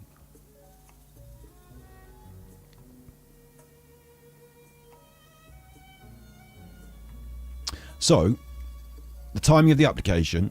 So the judge is taking all this into account about this order, this costs order, and saying it's the timing that Alan made and the fact he's probably not going to win tips the balance of fairness. And he's got another example here. Vedactep Core versus Crystal Decisions. The timing of an application for security for costs will affect the proportionality of such an order being made, so that an application at a late stage could be considered unjust. So if you scrabble about at the end and try and stall and try and throw things up at the end, it's going to make it worse for you. So Alan should have put this in right at the start. He should have had his lawyers deal with this right at the start, but instead, he fannied around and messed about, and it got considered unjust. While Mr. Vinnicombe was unrepresented before me, he was represented by solicitors earlier in the proceedings. They first raised the issue of security for costs in a letter to the claimant's solicitors on 6th of April, but the application was not made until the 8th of May 2024. So it's April 23 and May 24, over a year later, and after 3 non-compliant defences have been submitted, along with 2 unless orders being made. 3 non-compliant defences, 2 unless orders. This procedural history has delayed the proceedings and added significantly to the associated costs for the claimant of responding to those deficiencies through a series of applications and hearings. They're saying that because Alan dragged it out, it's going to cost more. But he's dragging it out because he says they can't pay for it. So he's making it harder for them to pay for it. Or making it cost more. There's been no adequate explanation for this delay. That's really important as well. There's no adequate explanation for the delay. The court is saying, we gave you chances. Why have you taken so long? And Alan's saying, but I haven't got a lawyer. I can't do it. And they're saying, okay, here's what you're going to have to do. Do it yourself or get a lawyer, but come back and sort this out. And he's like, oh, I'm taking ages. Because he buried his head in the sand, and we know he did this. He moaned about it on his Patreon, but he didn't do anything about it properly. There was no adequate explanation for the delay. This does sound really bad for Alan. I'm not going to be able to talk extensively about what I think the final penalty upon Alan will be. That's for the courts to decide. But the language that's being used here, the way they're describing the proceedings, sounds very, like, to talk in human terms, it sounds like the court is pissed off with Alan. I know that Mr. Vinnicombe sought to have his application for security of costs dealt with before the hearing on the application to strike out. But Stein J, by her order of 17th October 2024, decided it would not be appropriate to determine the application without a hearing, and that both applications should be heard together, noting in her reasons that it's apparent there's a significant issue as to whether it would be fair to make a security of costs order, despite the claimant's admitted residence abroad and impecuniosity. Given the merits of the claim, the latter will be, in event, considered a hearing of the claimant's application. I do not consider it to be just, proportionate or appropriate for the security of cost application to be determined without a hearing or at a hearing prior to the determination. There's a lot of words there. I've directed it should be listing for hearing at the same time. Basically, she's decided that rather than mess about, we're going to put it all on the same hearing and just get it all done. That's what she's decided there. I have now had the opportunity to consider the submissions of both parties in relation to the security of costs application and in the claimant's application to strike out at a hearing. The absence of security of costs may undoubtedly have had an impact on the defendant's ability to defend this claim, Alan. However, I've seen no convincing reason why an application was not made at an earlier stage in the proceedings when it might have been just to make such an order. Just is an important word there. Do you want to go out? Hang on. Just is an important word.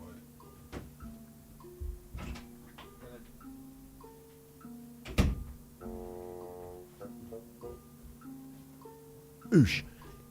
Remember that? Great. Oosh. That's me sitting down. Just is an important word because it's about justice, isn't it? Bottom line, this is about justice, and this is the court, and they've decided it wouldn't have been just, it wouldn't have been fair to make the order late. It would have been fair. Like, I'm reading into between the lines actually. It would have been fair to make the order early. If Alan wanted that order made early, like it baffles me. Baffled. but it's a little bit baffling, isn't it? The way Alan, he started out with a solicitor who did the right thing, and then he abandoned that for some reason, money, and instead just shot himself completely in the foot. I mean, he could have literally continued with that order early doors and may have even had it accepted. Instead, the proceedings have been protracted, made to take longer, and fraught with delays as the defendant has been given chance after chance to rectify his pleadings. These delays have added to the complexity, costs, and no doubt the stress of the proceedings on both parties. So they're saying, Alan's saying it's stressful and complex and costly, but what he's done has made it more stressful, more complex, and more costly. And he's done that to himself, which is what he's complaining about, but also he's done it to the victim, the person that he's defamed. He's done it to them. He's done it to the court, and he's done it to the Rzuceks. So it's probably bad that he's done that, isn't it? Taking account of the procedural history, the likely outcome of the claim in the absence of reasonable grounds for defending the claim, and the unexplained delay in making the application for security costs, I find it would not be just to order security for costs at this late stage of the proceedings. I put late in, it just says stage. At this stage of the proceedings, taking account of all circumstances of the case. Therefore, the application for security costs is dismissed. I put it to you, Your Honour, that the application for security costs should be dismissed. Maybe I should dress up like a judge, and I should have made more of an effort. I should dress this place up like a courtroom and do a dramatic reconstruction. We all wanted to see it, didn't we? Rumpole of the Bloody Bailey. But yeah, dismissed. Conclusions. For the reasons given in this judgment, the defence is struck out and judgment entered for the claimant. The counterclaim is struck out and application for security costs is dismissed. The matter will now be listed for a remedies hearing to address any outstanding issues and remedies. Costs reserved for the remedies hearing, so you won't find out how much money costs is involved.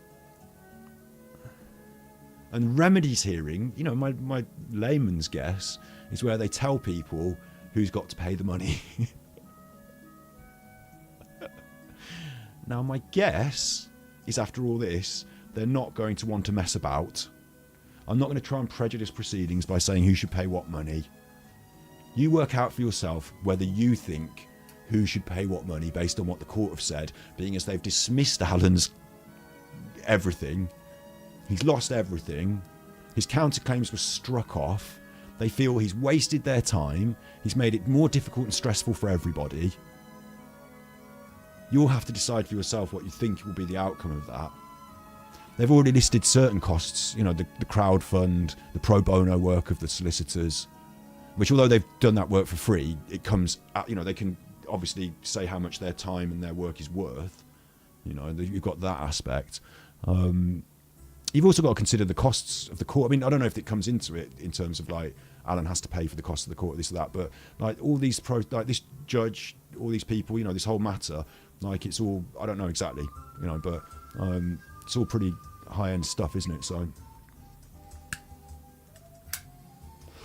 there is also the matter of the remedies hearing, and when it happens, we will talk about it. We will talk about it when it happens. So what do you think? What do you think? Julie, really good point there. Yeah, actually, we should make a really strike. They didn't in this document talk at all about the details of the case in that way, did they? But you know, clearing Shanann's name, the allegations that Alan made, and the idea that Frankie Rzuceks was grifting off it. Done. Like that's the real outcome of this, isn't it? Is the what we don't have again? We don't have this sort of what you might romantically visualize in films, this court steps moment where, you know, Frankie can stand on the court steps and say, we have satisfaction against Alan Vinnicombe for his actions and this and this and this. Now, we don't really have that. I mean, he may want to talk on this subject, he may not. That's totally up to him, you know. But what the people involved do have, and I'm saying this carefully because loads of people on the internet feel involved, but the people that are really involved are the family and Alan, essentially. They're the people that are involved. What they all know is the truth, and it's publicly now, with the law behind it, absolutely, like you say, you know, lid on that. Frankie Rzuceks is not grifting his crowdfund, and whatever Alan said, because I didn't follow the case back, you know, I'm not going to be able to pick through everything that Alan said about this and said about that in the way other people can. You know, I jumped in to Alan's world. Well, he jumped into mine during the Nicola Bulley thing, didn't he? So, but you know, he stole from me effectively. He stole ideas and content and all that, and yeah. So I'm not even, you know, I'm not even on the radar with this stuff. But yeah, that's the main thing that is, you know, it's about justice, isn't it? Yeah, justice has been served on. Well, it hasn't quite yet. We're going to find out what the results of all that, like I guess the penalty. I don't want to say too much because again, I'm not going to prejudice the court, but you know, we'll find out about all that as well, the money side of things and that. But ultimately, yeah, the things that have been, they haven't said it as clear as I'm going to say it now, but the things that have been upheld by this court are that Alan was doing the defamation, Frankie is right, and it also considered Alan's counterclaim of harassment, which he couldn't prove. I'm not going to say he wasn't harassed. I didn't harass him. I'm going to say that. I'm not going to say Alan. I don't know anything about what Alan's been doing, you know, what goes on at his poker games or whatever. I haven't harassed Alan, yeah? I know that in this case, Alan was not able to prove harassment. And also that Alan suggested that Frankie Rzuceks was grifting off this crowdfund, was profiting from it, and that has been completely wiped out by the court. They won't hear it, and they've said in as much, you know, these are the costs, this is this and that, and that. They've said that he's not. So that's pretty, you know, that's pretty big, isn't it? That's pretty big.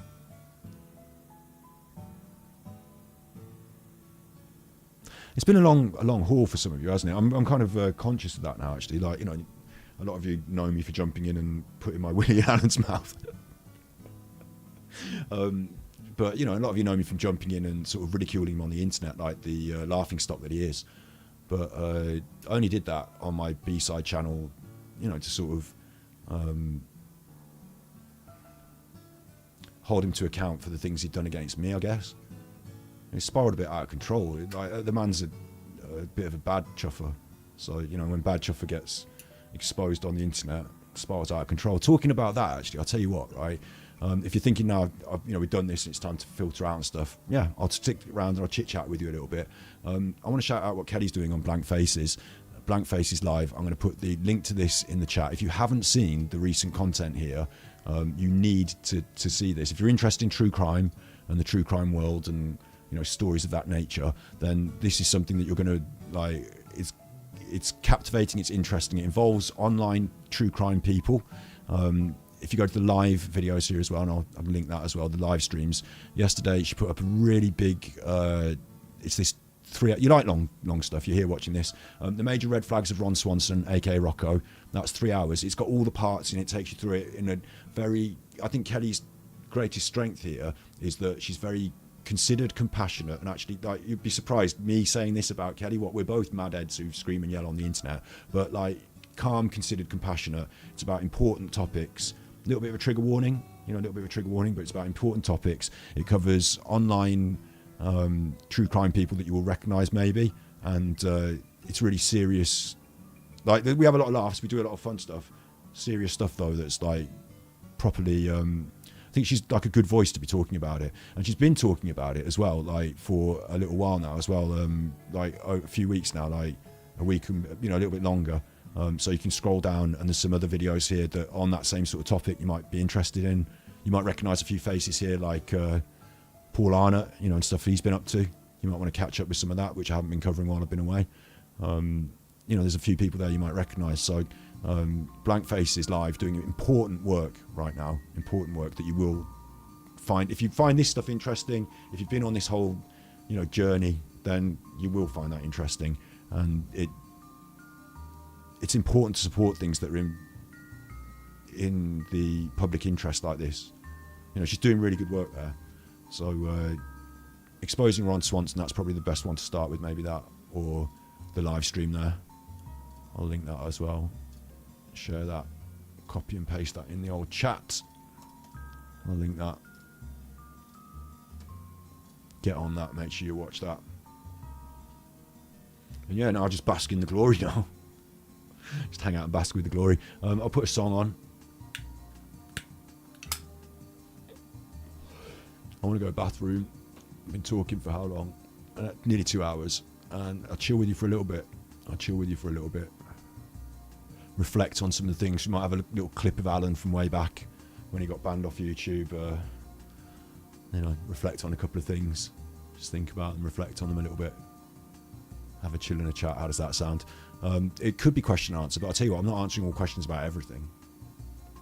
I bet loads of people have got loads of questions. I'm not answering questions about everything.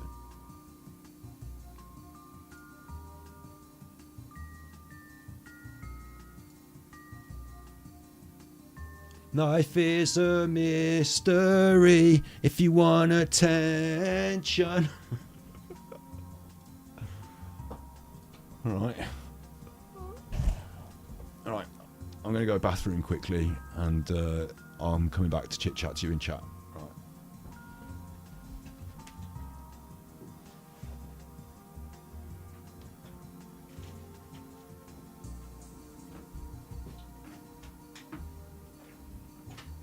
Oh wait, I should put something. Wait, I'll put a song on while I'm going bathroom. Innit?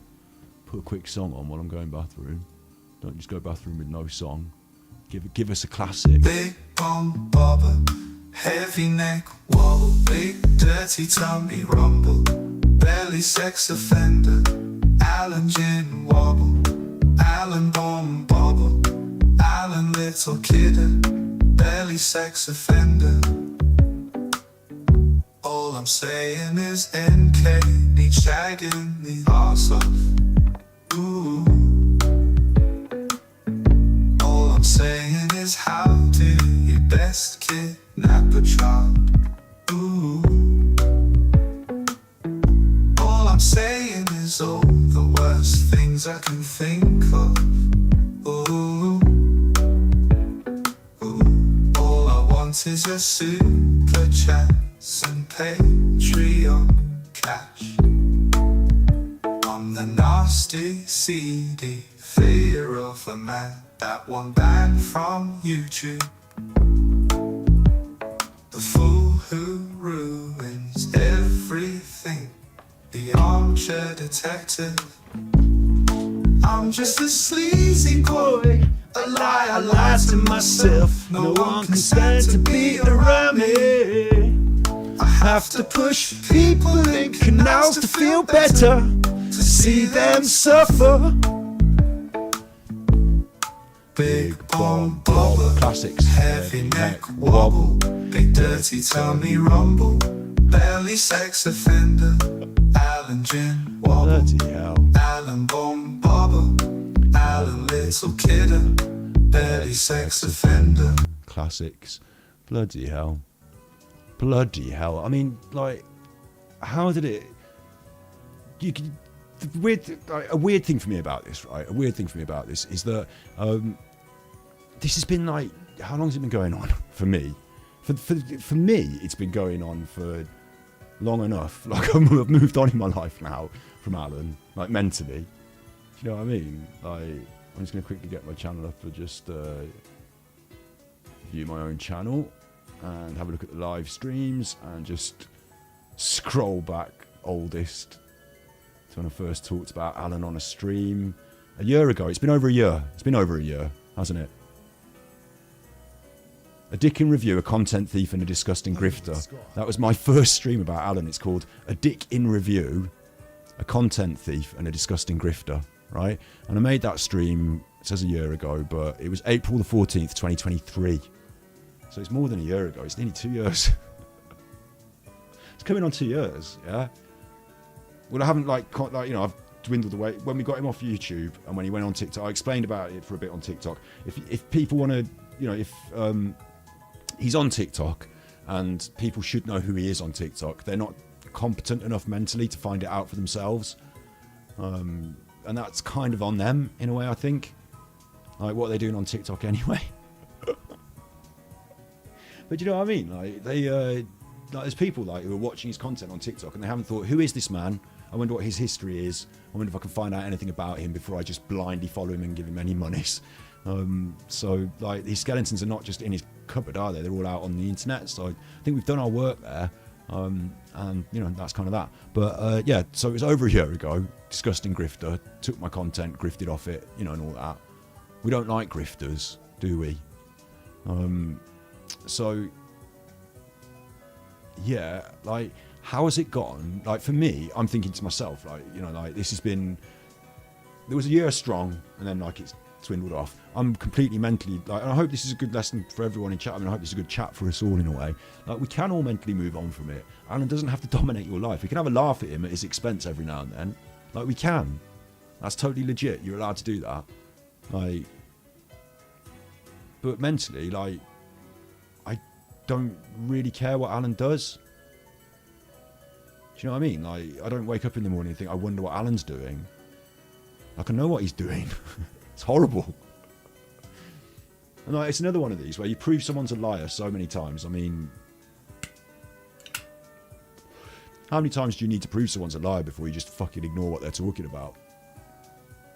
I've had a lot of messages over the recent time about so-and-so said this or so-and-so might have done that. And I just think to myself, like, you know, I've got important business with my filmmaking, trying to bring the best quality content to Super Chuffer on my return that I can. Right, I'm doing that. That's happening, and I will be showing you the results. You know, I will, in time. I got that. That's important. Obviously, the reason I was away from the computer for Christmas and then had a little break. Yeah, like harassment. You know, someone came to the house, the police involved. Yeah, that's serious stuff. Dealing with that, but like stuff that I don't care about. Like when someone says someone said this, like, you know, so someone says some whatever, and I say, well, I have proved they're a liar. I have proved they're a liar. So I don't care what they say, do I? Like, how many times do you have to care? And it's the same thing with Alan. That is, I mean, that's Alan all over, isn't it? Like, he finds new victims. He finds new people who don't know who he is.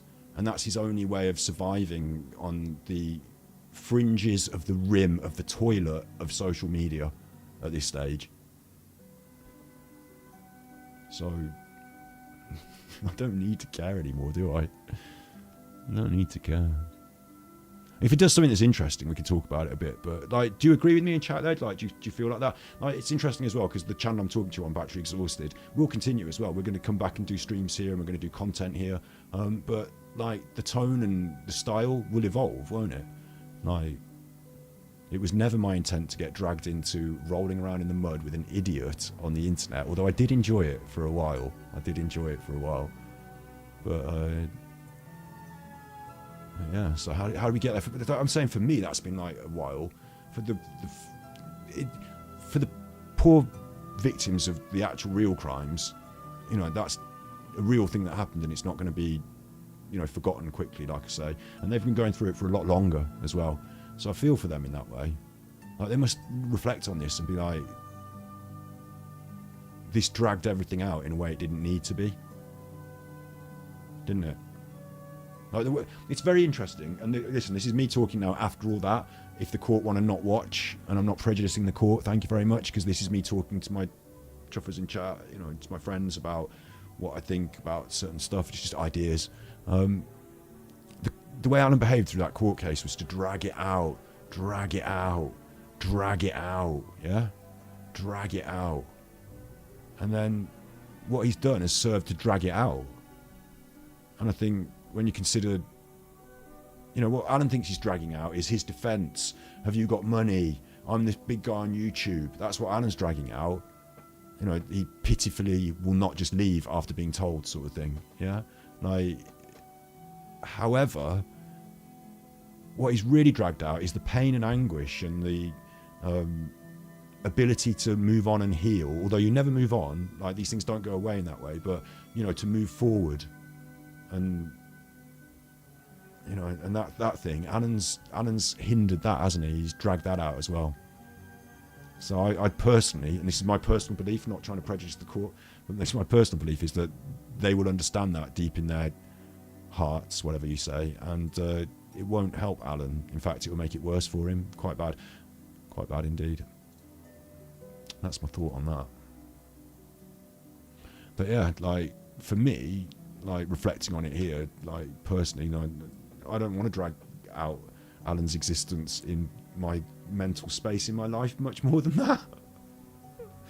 Although, you know, he is on TikTok and he is doing stupid things, so there may be a chance for us to, like, revisit him in the future when he does stupid things inevitably. We will be bringing you the results of the financial aspect of this, you know. We will be doing that. He's still on Rumble. Yeah, you're right, actually. He's still on Rumble. See, the thing is with this, right? He talks about this topic, the Liam Payne stuff that Brian Harvey talks about. And I respect Brian Harvey's opinions, okay?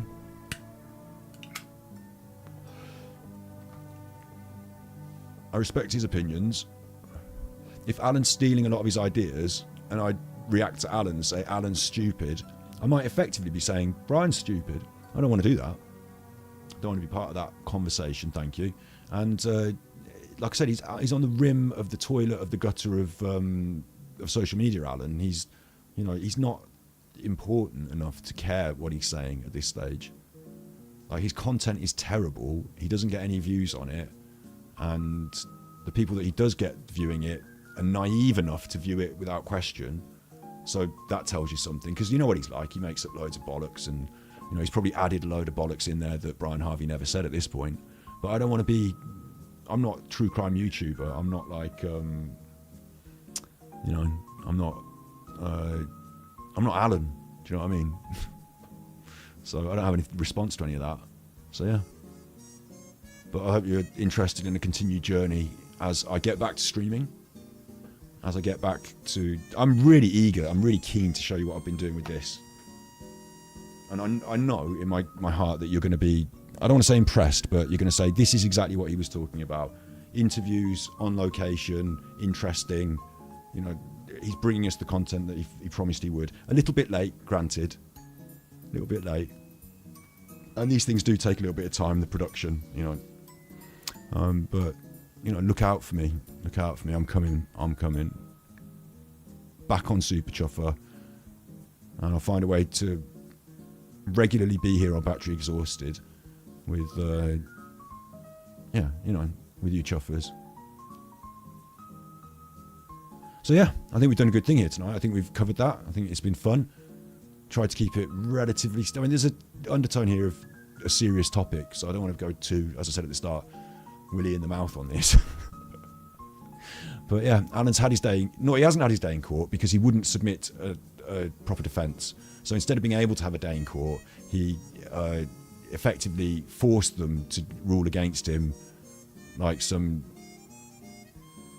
cowardly lunatic, I think is the sum up from that. They said he was inadequate and defective.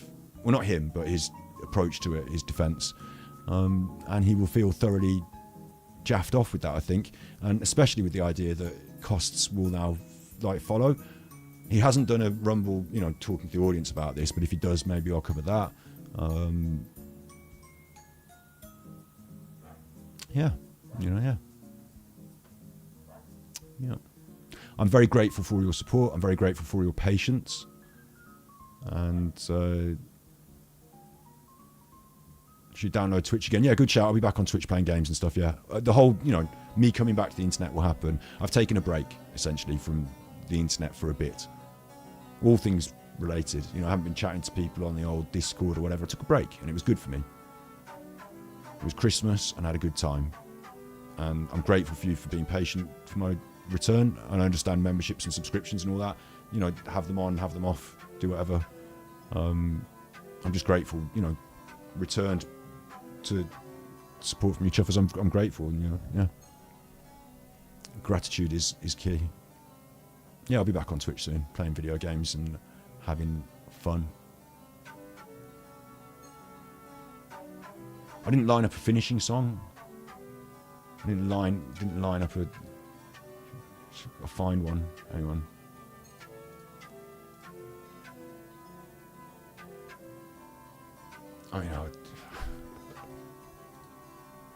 The Christmas song went well, didn't it? It got over 1,000 views in the end, didn't it? But we'll have to go with a classic.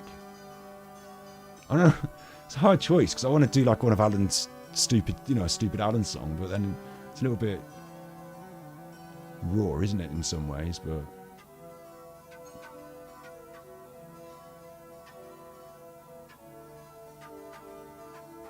anyone got any requests? I said we might watch a bit of a video of Alan. I'll tell you what, I think it's a good way to sum up. I think we're 2 hours, good solid stream.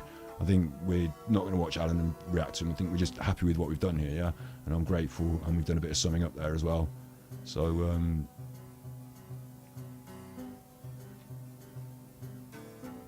I kind of want to play this, but it's copyright, obviously.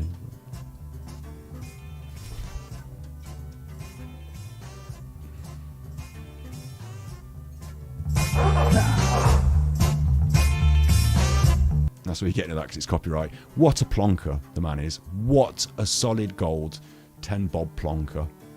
Like, I've never seen such idiocy in all my life. What a plonker.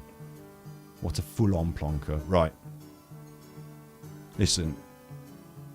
You be good. And if you can't be good, you're naughty.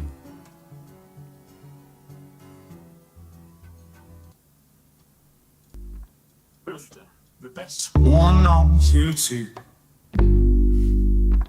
Well, I'm not on YouTube, but you know what I mean. I'm Big Alan, the armchair machine. I mean, steaming on Tramadol. Thank you, Martin. I'm dirty, a dirty old man like a Obscenity, swearing, sexual obscenity. I'm the worst kind of dirty photo snapping perv. I deserve the worst, and that's what's coming to me. Big bomb bobber, heavy neck wobble, big dirty tummy rumble, belly sex offender, Alan gin wobble, Alan bomb bobber, Alan little kidder, belly sex offender, big bomb bobber, heavy neck wobble, big dirty tummy rumble, belly sex offender, Alan gin wobble, Alan bomb bobble, Alan little kidder, belly sex offender. All I'm saying is NK, need shagging the arse off. Ooh. All I'm saying is how do you best kidnap a child? Ooh. All I'm saying is all the worst things I can think of. Ooh. Ooh. All I want is your super chats and Patreon cash. I'm the nasty, seedy fear of a man, that one banned from YouTube. The fool who ruins everything, the armchair detective. I'm just a sleazy boy, a lie I lie to myself. No one can stand to be around me. I have to push people in canals to feel better, to see them suffer. Big bomb bobber, heavy neck wobble, big dirty tummy rumble, belly sex offender, Alan gin wobble, Alan bomb bobber, Alan little kidder, belly sex offender. Big bomb bobber, heavy neck wobble, big dirty tummy rumble, belly sex offender, Alan gin wobble, Alan bomb bobble, Alan little kidder, belly sex offender.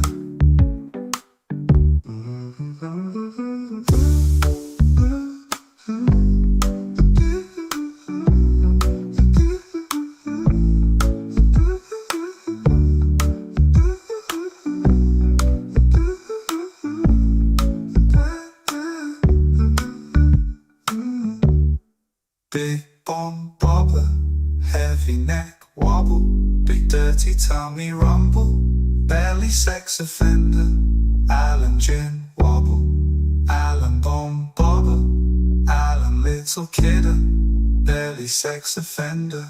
Big bomb bobber, heavy neck wobble, big dirty tummy rumble, belly sex offender, Alan gin wobble, Alan bomb bobber, Alan little kidder, belly sex offender.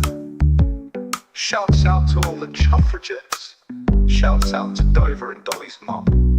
I want to say a big thank you to Luke. A big thank you to Egg and Dipshit Eddie. He is such a dipshit. That guy is a clown. A real piece of work. What an ego. What an ego. Wow.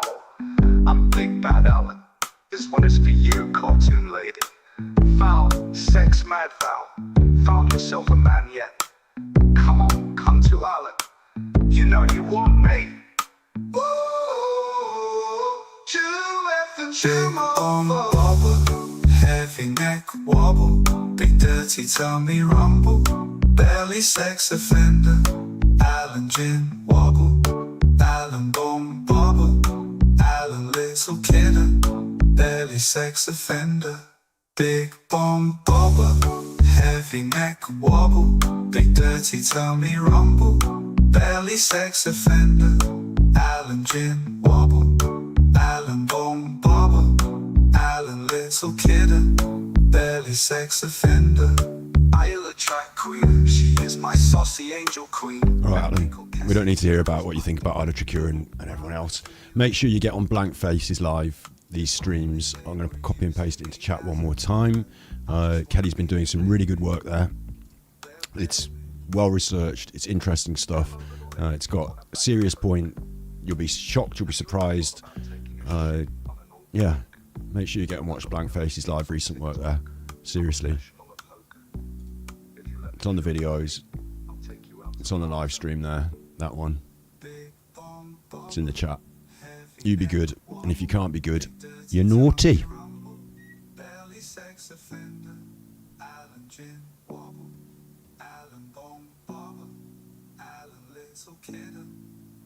Sex offender, big bomb bobber, heavy neck wobble, big dirty tummy rumble, belly sex offender, Alan gin